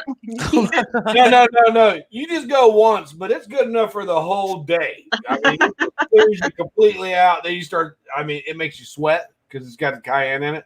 It just cleans you up so good, and it fills you up. One this little 10-ounce thing. If I eat this at lunchtime, I'm usually not hungry till late at night. And see, I've heard jackfruit was hard to, it's kind of like pomegranate. It's hard to get the insides out. I don't know. Maybe I'm thinking of something else, but some of those jackfruits can grow to be like 100 pounds. But oh my God. The thing with this is it looks like pork or chicken, and it tastes like pork or chicken. But you're actually eating one of the best. Like avocado is really good to put in your body. This jackfruit is even better, and I love anything's got jackfruit in it. I won't eat it raw. I have to have it cooked. But oh man, it's amazing. It's like a miracle fruit. It's crazy. Here you go. Just saying. Just saying. Yeah. Share that. What is it? Oh, what are we sharing? Jackfruit. That's what it looks like, y'all. What is Yeah. it? Oh, that's that durian or whatever. That's supposed to be horrible. That stuff is. It's supposed to taste like dirty feet. Well, Jackfruit? it does if you don't cook it. That's what I heard. So you have to cook that jackfruit right there. If you cook it, it tastes like pork or chicken. You can't really tell the difference. Shut the front door. Exactly. Exactly. I heard that stuff is gross. It is if you eat it raw, but if it's cooked, like I don't like tomatoes raw, but if I get some heat on them, I love them. Really? Not like cut up in a sandwich or anything raw? No. Nope, nope. But if Really? it's hot, I'll eat it. Wow. It's weird, but I'll drink V8 juice or tomato juice. But if I like to just eat a raw tomato, it's like ugh. Oh, really? I I love tomatoes. I don't know how people do it. I really don't. It's like I love tomatoes. And like Nicole likes to eat watermelon. I'm like, what's the point? It's like chewing on air, crunchy air. What, watermelon? Yeah, I love Oh, watermelon. God, I love watermelon. Oh, me Yeah. too. I mean, cantaloupe. if I buy a watermelon, that's like all I'll eat for that Yeah, me next too. couple of days. But I'll just eat it and eat it and eat it. And just eat it. I can eat a pineapple raw. Brian, you're officially weird. Yeah, you're a weirdo, Brian. Well, I like weird people. If you're weird, you're automatically a friend of mine. Well, that's Oh, why you know we what? bond. I That's have why we cherry bond. tomatoes, and I've got stuff for. Oh, I'm gonna make a salad here in a little bit. I like sun-dried tomatoes, though. I'll eat those raw. Ugh. See, ugh. See? Oh. They got a little sweetness to them. Any kind of melons, no honeydew, no cantaloupe. You don't like them? No, Cindy's husband my won't eat them. Oh my God, I love them. Mhm. I love all that fruit. I like when you can go to Sonic. If you have a Sonic, I don't know if you do or not, but I do. they're We do. amazing. so you can get like sweet tea and add the watermelon syrup to it. Oh my God! See, I don't know So if I'd like good. that. Yeah, I'll drink watermelon drinks that's got watermelon. Yeah, drink. If I could juice a watermelon, I'd drink the juice, but just to bite into it, Oh, I love it. I love the texture of it because I'm weird. Sorry. You are weird. It's good. I just love it. And I'm not a big cantaloupe fan. I mean, I'll eat it, but I don't think it's gross or anything. It's okay. But I prefer honeydew melon. Oh, love Yeah, honeydew honeydew melon. melon is good. Yep. I'm a fruit and veggie freak. Yeah, I like vegetables more than fruit. I'm not a sweet. I'm not Watermelon I'm vodka. not a sweet joy. person. I'm not a sweet person. He is not a Just sweet ask person. anyone. But I I'm don't saying. like sweets that much. Like I'm not like a sugary. I don't eat a lot of sugar. Yeah, I like Mhm. like if I have a bowl of cereal, I like to have granola. I like grape nuts, and I like to have fresh blueberries or fresh raspberries or fresh Yes. blackberries. But otherwise, I won't eat them. Like I won't eat them, and I won't eat them raw. If I get blueberries, put them in there. My daughter Janet, she likes those. She'll run off. Oatmeal with blueberries or blackberries. Oh, Oh, yeah. God, yes. Great way to start the day. Yeah, I don't like oatmeal. Hmm You don't Me, like it tastes like slime. I am all for the watermelon vodka joy You- line. Yes, tell you what, ma'am. Carla, don't get the you got to get the steel cut oatmeal, and it does taste less like slime. It's a great way to start the day. That with Yeah. And one thing I Oh. can't eat is tofu. Don't ever ask me to eat tofu. Bananas in cereal. Yes, absolutely. bananas are Mhm. full of potassium. They're good for you. Love bananas. Fruit, any kind of fruit and cereal is pretty good, though. Yeah. Dr. Pepper with chocolate syrup from what? Ew. Yeah, I don't like Dr. Pepper because I think it tastes like cough medicine. But would you put chocolate syrup? I've Would you never put heard chocolate syrup in Coca-Cola? No, Pepper God, tastes no. like cough syrup. Okay, LaDonna, I have to ask this question. 'Cause Does. This is important. How did she realize she wanted chocolate syrup in her Dr. Pepper, or was it accidental? She was watching Laverne and Shirley, and she decided that the Wait, Pepsi- Brian, don't you eat like Nutella in Ovaltine? I do like the Nutella and Ovaltine mixed together. Yes. Okay, so that's just Okay. weird. Ovaltine is I like gross. anything. Listen, hazelnut.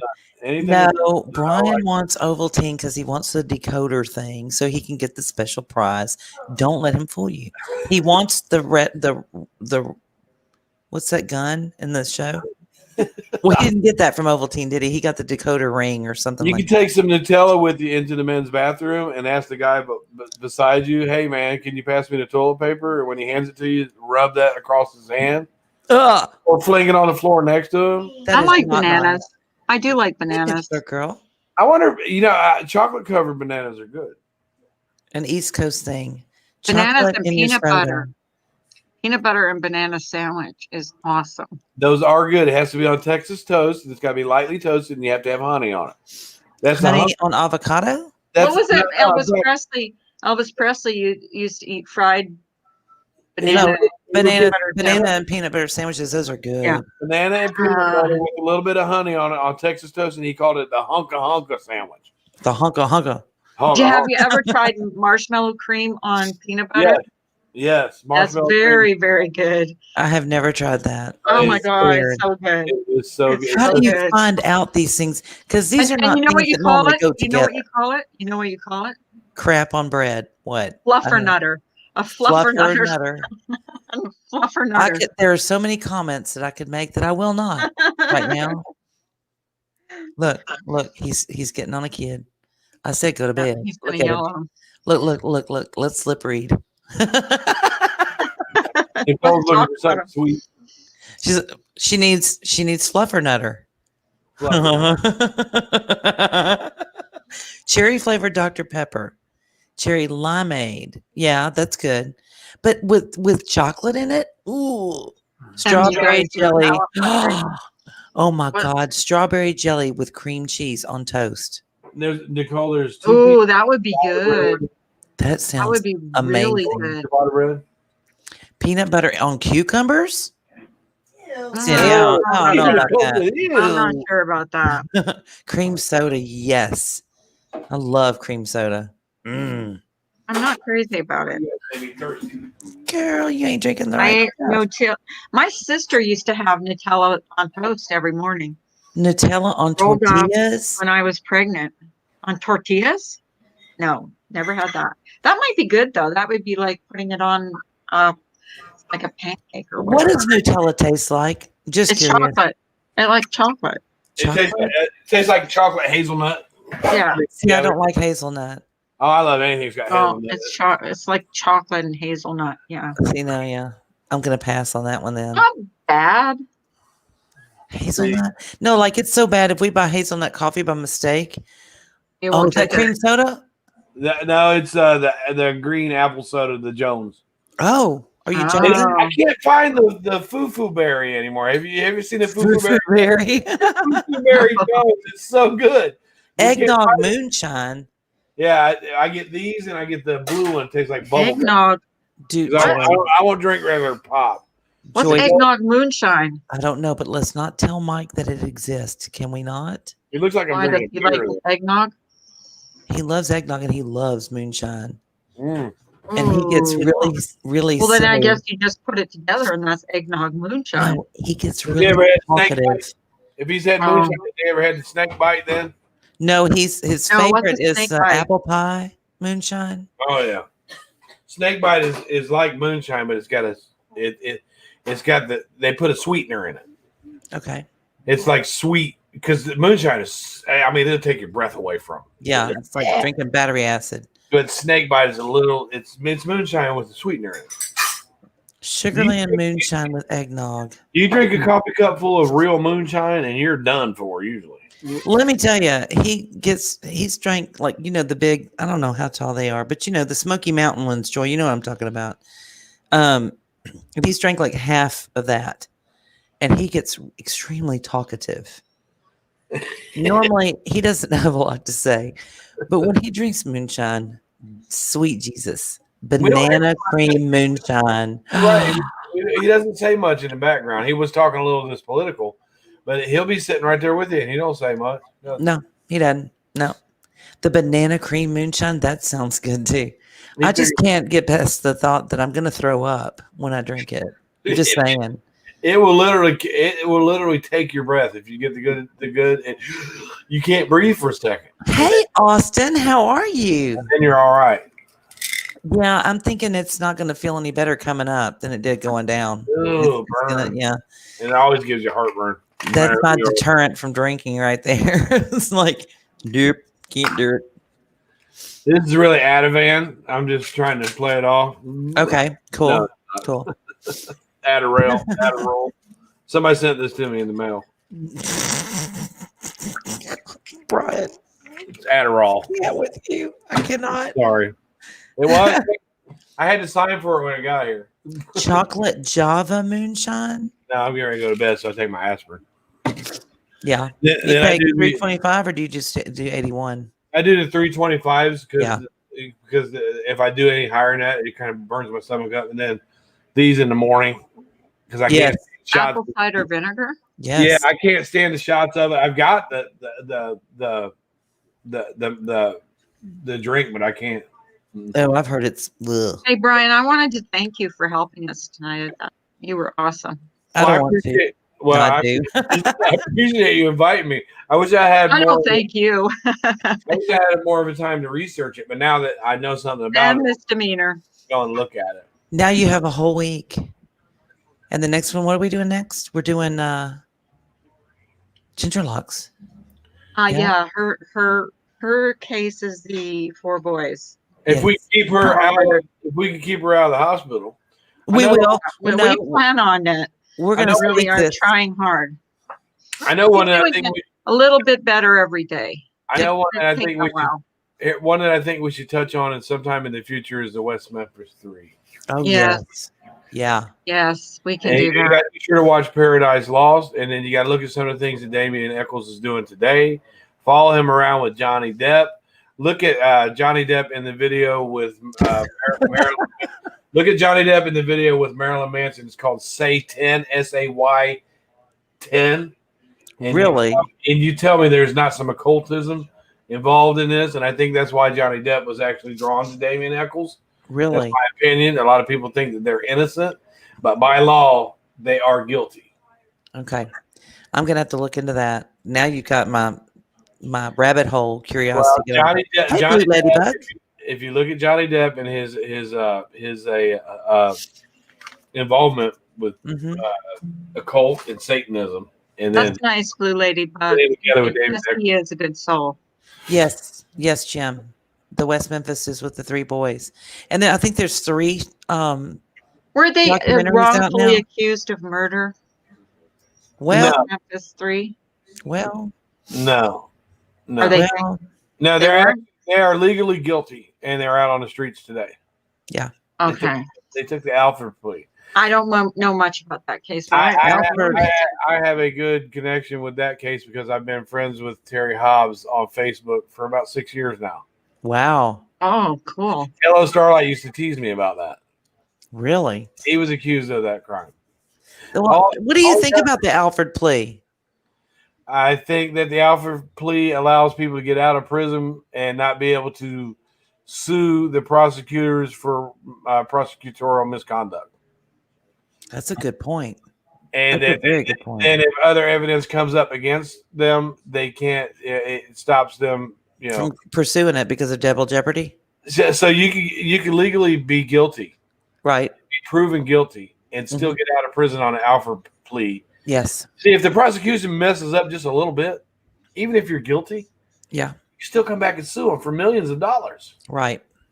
Now, The double Damien tap. Eccles, to me, Damien Eccles, he was a Satanist when he went in, and he's a Satanist now. And you can follow it any way you want. This is my opinion. You know, it's my opinion that he's still got him and Johnny Depp have satanic tattoos on him. If you look at the Rock video, Say 10, Yeah. SAY 10, Yeah. with Marilyn Manson and Johnny Depp, and you tell me that man is not satanic. Yeah. They raised $22 million to help with the defense and appeals for Damien Eccles. $22 million is what got him out. Only for Damien Eccles, not the other 2? For all of them. Okay. And the Mike Sell, not Mike Sell, the other one, I forget his name, the other boy. He did not want to go with the Alfred plea at first. He did not want to say, yes, I'm guilty. But they talked him into it. They had to say that they were guilty, but they let him out. The Alfred plea, I mean, they're legally guilty and out walking free. Wow. Legally, they are guilty of that crime. I'm going to have to check it out. Absolutely. We don't know whether or not the justice system proved them guilty, but in the end, legally, they are guilty of that crime. Yeah. Holly Bobo. That is. That's another. Yeah, the Holly Bobo is another one that I've heard of. Paradise I Lost. haven't heard of that one. Yeah. Yeah. Aren't there 3 documentaries now out on the Memphis 3? Misbehaving, you go to bed, you rest. There's a bunch of them. That Damien Eccles. We can handle it. That Damien Thank you for coming in. creepy. He is creepy. I thought he was creepy back then. I changed my opinion on that one. He's satanic, and he married his attorney. Did he really? Yes, I did not know that. he's worth millions of dollars now because he can make money off of the crime. And when he was incarcerated if you get incarcerated for a crime, like Manson couldn't write books and make money, Right? Because he's still in there. Damien Eccles, legally guilty, can write any book, do any documentary Because he's out. because he took the Alford plea. That means they can't hold him accountable in any way. You know, it goes off his record, but he's legally guilty. The Alford plea is something that maybe we should talk about. I think so too. Because That's a good topic. It's red tape. It's like, yeah, we know you did this, but we don't have enough. We're not sure enough of ourselves. So the prosecution really did in that particular case. I believe that they hyped it up, even though they had enough evidence to convict him without it. They hyped it up and they got caught up in their own BS. yeah, So they're like, hey, we'll let you out on this Alford plea, but you got to promise you'll never sue us. dang. And he spent 18 years, and a lot of it was on death row, and he was in solitary confinement for the longest time. He still, to this day, can't see right because Wow. he was locked up. He didn't see daylight. So, Wow. and then they had the Mike Cell kid, which is kind of reminds me of Dassey in the Making a Murder. Yeah. Dassey. Brandon Dassey. Yeah, because he wasn't able to confess. His IQ was really, really low. Right. And they coerced him into a confession, even though it was a real confession. You know, it killed me watching the footage on that. You know, knowing how he was and his age, and you know, that broke my heart. It really, truly did. I always felt like Stephen Avery was innocent. I've always thought that. And with him wanting to sue that entire city, Yep. and he did Set him up. He spent $400,000 on attorneys. Yep. So all that money that he sued for, he lost it. But I felt like he was innocent. I still feel like he's innocent. I do too. I always thought he was guilty. Yeah. I always thought he was guilty. Well, you know, if you search a place Seriously.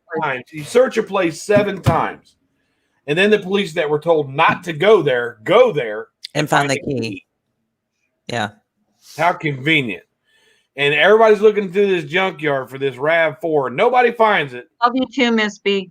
Nobody Except that finds one it. woman. And she walks right up to it. Mm-hmm. Come on, man. Yeah. Not only that, but you know, they get him. They basically walk Dassey through his confession and Sure tell did. him what to confess to. And they're so stupid. There's not one iota of DNA evidence in the room where he supposedly stabbed her and did this and did that, where there would have been tons of DNA evidence all over the place. There's no way you could have cleaned that up. Yeah. No way. Yeah. So I don't know. It was the cop. And then to go back, I think so too. Yeah. And then to go back and then to say, oh, you meant no, it didn't happen in the bedroom. It happened in the garage. Yeah. Okay. Yeah. It happened in the garage. It's like, really? Then they found some. They found some on the tailgate, I believe, of her RAV4. I'd have to go back. I forget where Laura's stand was on it. I don't know if she thought he was guilty or not. I think she's changed stance. I think she thought he was innocent, and now she thinks he's guilty. And I don't know. I need to look and see why. There's a video out by someone. Well, he spent what 18 years or 14 years in prison for a crime he didn't commit. Right. And then he got out. The last thing I would do is actually commit a crime. Right. Not only that, but I would have moved I should have moved anywhere but there, you know, because it was clear that they hated him. They pinned the first one on him. Police misconduct was proven the first time. Yeah. And then they did the sketch of him, and that the guy that did the sketch, the officer, still has it hanging in his office like a trophy. I forget that guy's name. I can't remember it either. He was weird. Some jerk, yeah. He was sexually harassing everybody around him. I forget the name. I know, Jen. That happens in a lot of places, a lot more than people think. Yeah. Manitowoc Police Department is known for really dirty stuff. Yeah. And I tell you, a cop that was outside of David Cam, a cop that was charged with a crime. David Cameron had 3 trials, and then he was found innocent on the 3rd trial. Is Daniel Holtzclaw? That's a name. You know the Daniel Holtzclaw case? No. Oh, he got like 300 and some years for sexual assaults. And in my opinion, he's 100% innocent. Look at that baby. Who do you see? Look at that beautiful baby. Oh, okay. I see her. You better get off here, girl. Look at that beautiful baby girl. She was in there studying. Hey, Top Hey, Cop. Top Cop. The Daniel Holtzclaw case is really interesting, Miss D, if you look at it. Uh-huh. And he got so many years. He was charged with so many counts of. But if you go back and look at it, if you look at that case, you look at it and tell me what you think. Do you think he's innocent? I think he's innocent. How do you spell the last name? Holtzclaw, Holtzcalw. Let me see. Put it in the chat. Former Oklahoma City Police Department patrol officer convicted. Okay. I'm going to look it up after we get off of here. He got Buck Rogers time. Buck Rogers. I mean, like. What the hell is that? Well, remember the show Buck Rogers in 2020? I mean, Buck Rogers infinitive, the space. I mean, that's an old prison term. Like, how long are you in for, man? I got Buck Rogers time. I ain't never That's prison talk. Yeah, that's a prison talk. That's prison. How long are you in for, man? I got Buck Rogers time. Brian, what does it mean when you have a teardrop under your eye tattooed? That means it means you killed somebody. Dang. Who told you that? Who had you ask that? I don't know. I saw some mugshot and the guy had a teardrop underneath his eye, and someone said that means something. But isn't there one that's filled in and one that's not filled in? Yeah, that's what it was. One that filled in, one that's not filled in. We need all the dirty on this. That means you killed somebody. What about the not filled in one? You only halfway killed him? That means you might be a probate for some kind of gang. Oh. And a lot of times to get in some of these gangs, some of these gangs, you have to kill somebody randomly. Randomly. Oh, jeez. Randomly, yeah. That is so messed up. Blue Ladybug said the Daniel H. case really upsets me. I believe he's not guilty. He is not guilty. They had witnesses against him that spoke out against him, usually prostitutes. They spoke out against him. Then they withdraw their statement. Then they spoke out against him. Then they took it back so many different times. And he was a cop, some of these women, look, he's a good-looking man, right? Okay. Some of these women that he pulled over, that they say he pulled over and assaulted, I mean, no offense, but why? I mean, just look at them. They look like drug addicts, prostitutes would look like. I mean, it seemed to me like if he was going to risk his job assaulting somebody, at least it would be pleasant to the eye. And so you'd have to look at some of their statements, how they got him. I mean, he got like 200 and some charges, and they found him guilty on every single one of them. It's crazy because I believe he's innocent and he should be out. That's crazy. If So you look at, who did he piss off? I have no idea why it happened to him. It's just, I don't know. You think it's within the organization? Yeah, it's within the organization. He did piss somebody off on the police force. I don't know exactly how it happened. I believe he was going to tell on somebody for something. Oh. Something like that. But I was more stuck on the statements against him and how they could take him back and then bring him back and then take him out. Wow, yeah. And yet it's still perfectly, we believe them 100%. Of course. Yeah, one lady came out and then all these women came from everybody. And just look at the guy. Yeah. He's a nice looking young Hawaiian guy. Yeah. He's from Guam. Yeah. One of his parents is, yeah. I mean, usually, in my opinion, rapists are people that can't finesse their own way into a date. You know what I mean? Well, or, if you look at it, that it's a crime of hate and anger and rage and not really sexually related. You know what I'm saying? Right. But you can look at this guy's demeanor during his interviews. He's calm. He's a nice guy. You don't see rage or anything in him. Okay. He's the most unlikely suspect, in my opinion. So, okay, speaking of unlikely suspects, what is your take on the Amanda Knox crap? Foxy Noxy. Foxy Noxy. I would have to go back and do some research. I feel like I want to say her roommates had something to do with the crime and she did not. See, I thought that. I would have to go back and do a lot of research on that case. I did look into it. There's too many other people covering it. Because it was all shock and awe until they locked her up, and then it was, oh yeah, I'm sure she did it. You know, and she started throwing shade on her, on Amanda. No, something tells me that when I was thinking about digging into that case, something tells me that I believe that she was innocent. I don't know why. I'd have to go back and look because it's been several years. I think she got caught up in a justice system in a foreign country that wasn't fair. I'd have to go back. They've got a crazy tells me system. that her roommates did something and blamed it on her. Yeah. There was a guy and another female. They were all in this little sex thing together, I believe. Right? That's what the Italian court charged them with, saying that there was some crazy stuff going on in that arena and that it spilled over into killing this girl. And she's like, no, we weren't even there that night. They were at his place. And when they came back, they found her dead. They're like, no, y'all had a big orgy going on, and this is what happened. She's like, that's not what happened. Their victim, her starts with an M. I can't remember.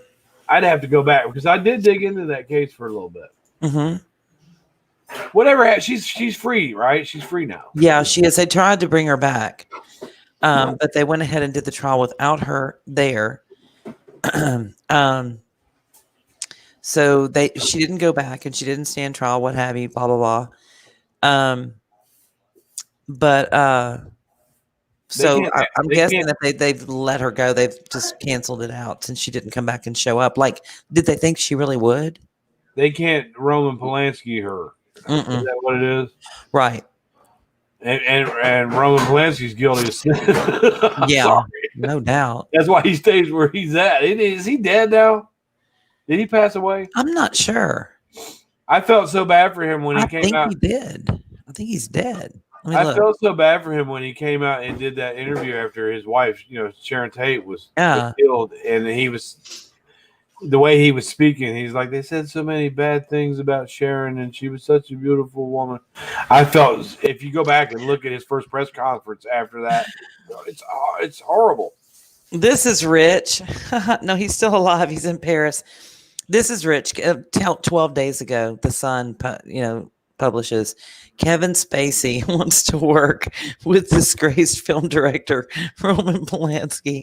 Like Kevin Spacey's not disgraced. Okay.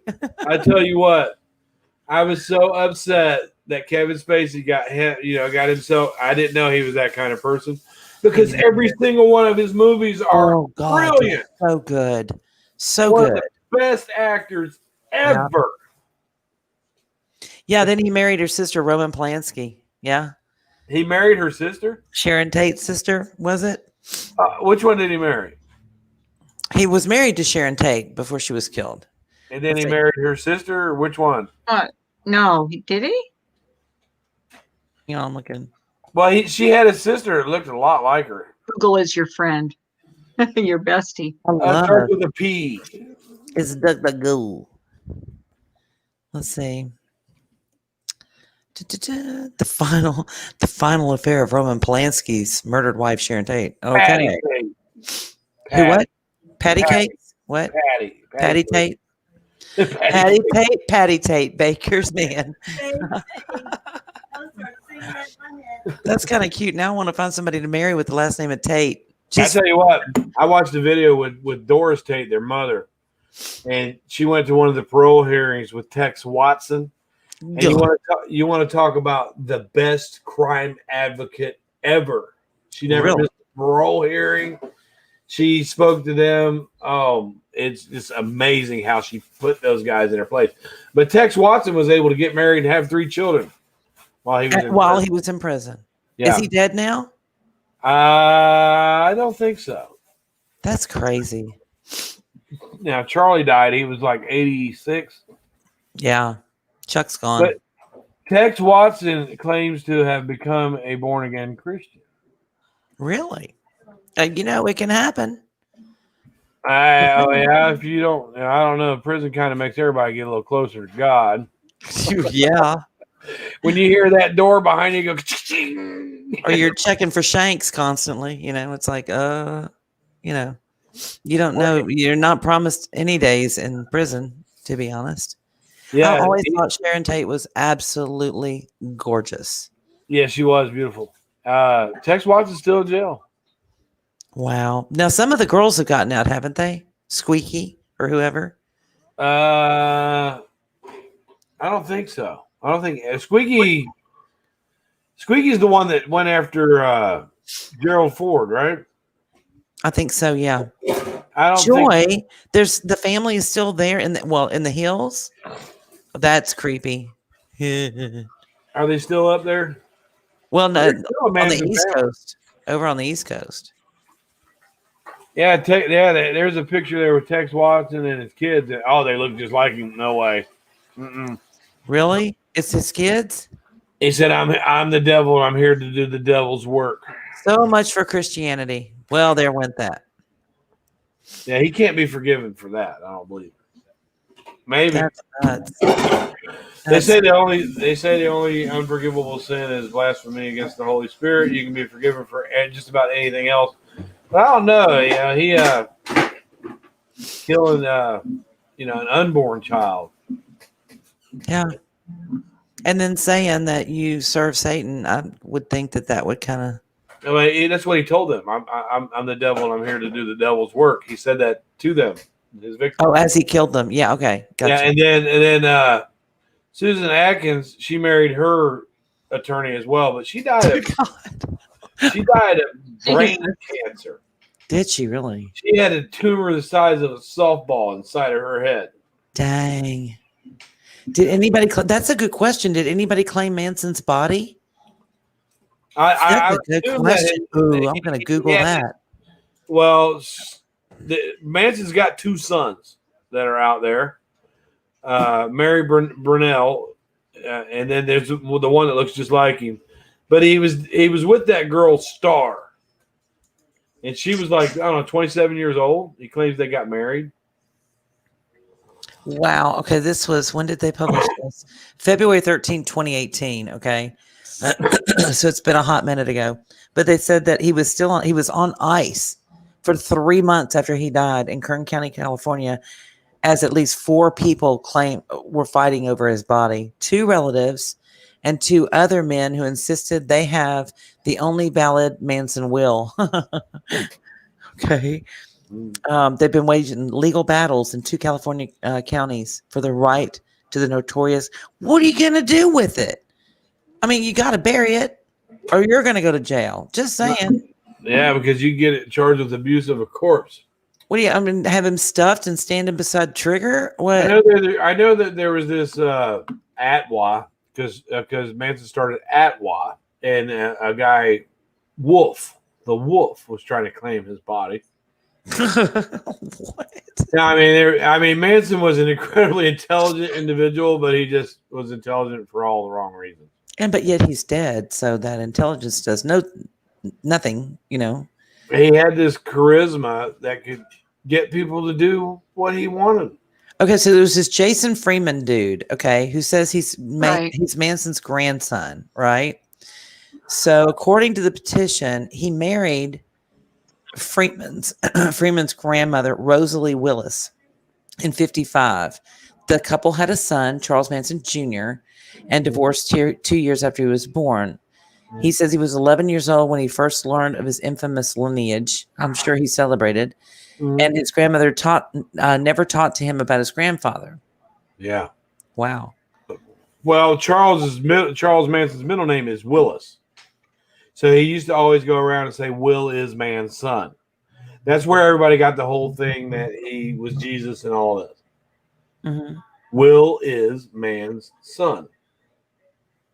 Oh, So if this kid gets it, he says that he's going to have him cremated and spread his ashes. Of course, now this is old. I'll have to go back and look and see what's happened since then because he can't still be on ice. Come on now. There's another guy out there that claims he's Charles Manson's son, and he looks just like Charles Manson. Creepy. And who's the mama? They say that it was Mary Brunell, which was one of the Manson girls that was out on Spawn Ranch with him. Wow. But he was banging all of them. Oh yeah. I mean, He probably got more kids out there, because he would force and the men. he does look just like him. That he can't deny that. No, he looks just like him. And Manson's father was actually his name was they called him the Colonel, and I'm trying to think his last name, but he was actually black, mixed breed. So there, and that's why he had he was a racist. He had a deep hate for black folks because of that, because his mother was a prostitute. Huh. Yeah. So that's why he wanted to start the race war and blame it. His intention was to blame it all on the black men. So he was definitely a racist. And I don't know how he made it. People tried to kill him so many different times in prison. That they kept him locked away from just about everybody. He'd only get out, that's why he acted so goofy in interviews. But if you listen to the man in interviews, you could tell that he had this power, this weird charisma over people. I tell you what, the DA, he tripped him completely out. He was like, my watch stopped.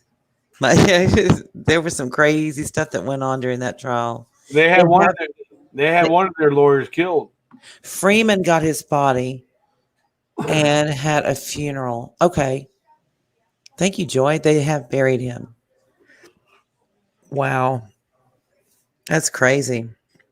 That one kid he can't deny him. No, he was picked out of his butt with a fork. Looks just like Just saying. That's crazy. That dude. Let me show you this picture, y'all. This is trippy. Tell me this ain't his kid. Hold on. Stop rolling, you dumb thing. Okay. are you sharing it? I'm going to in just a second as soon as I can figure out what the hell I'm doing.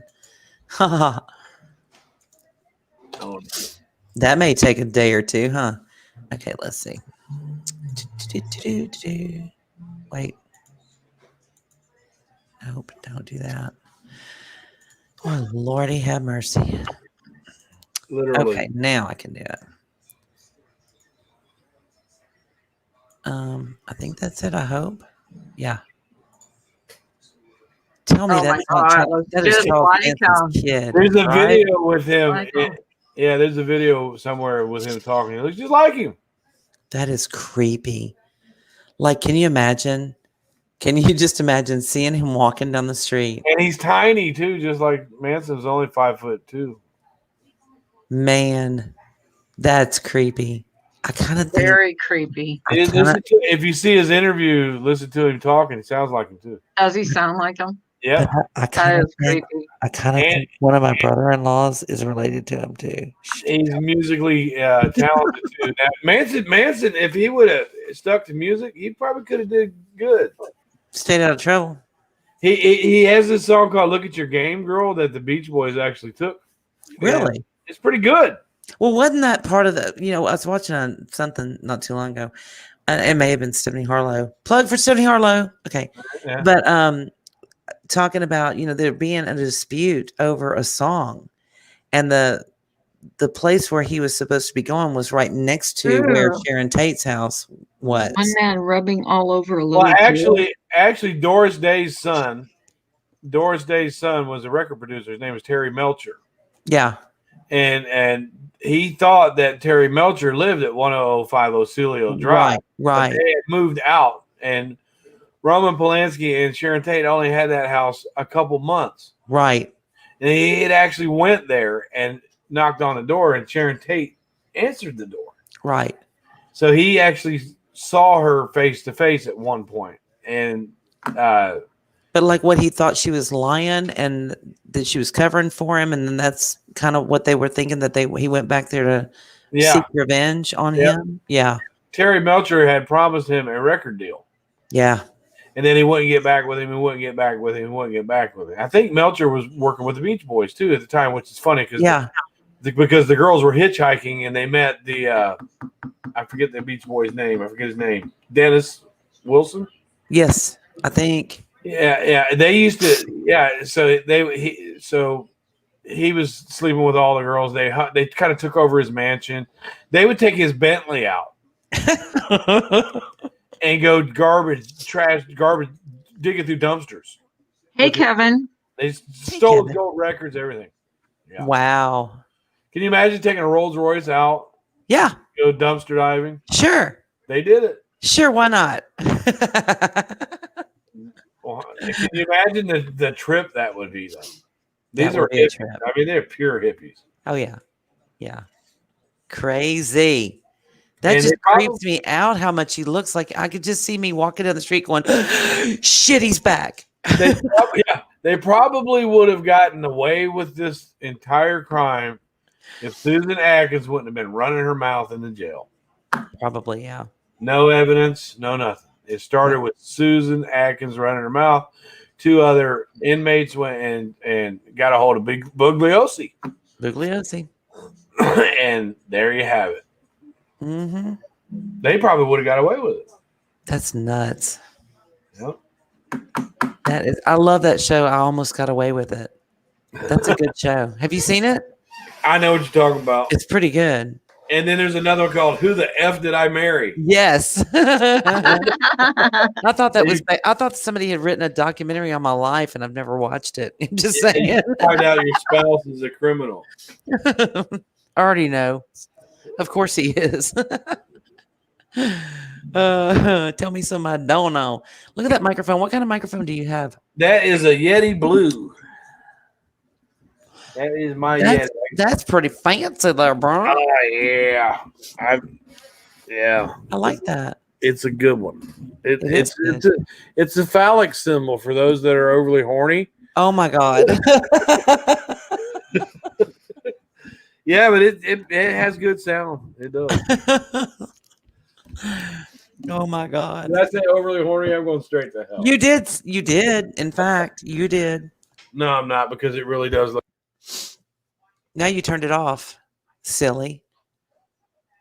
I said it really does look like a phallic symbol. That's a big. Is that an expensive one? About $125. I was going to say, is that a big one? Is that a big one?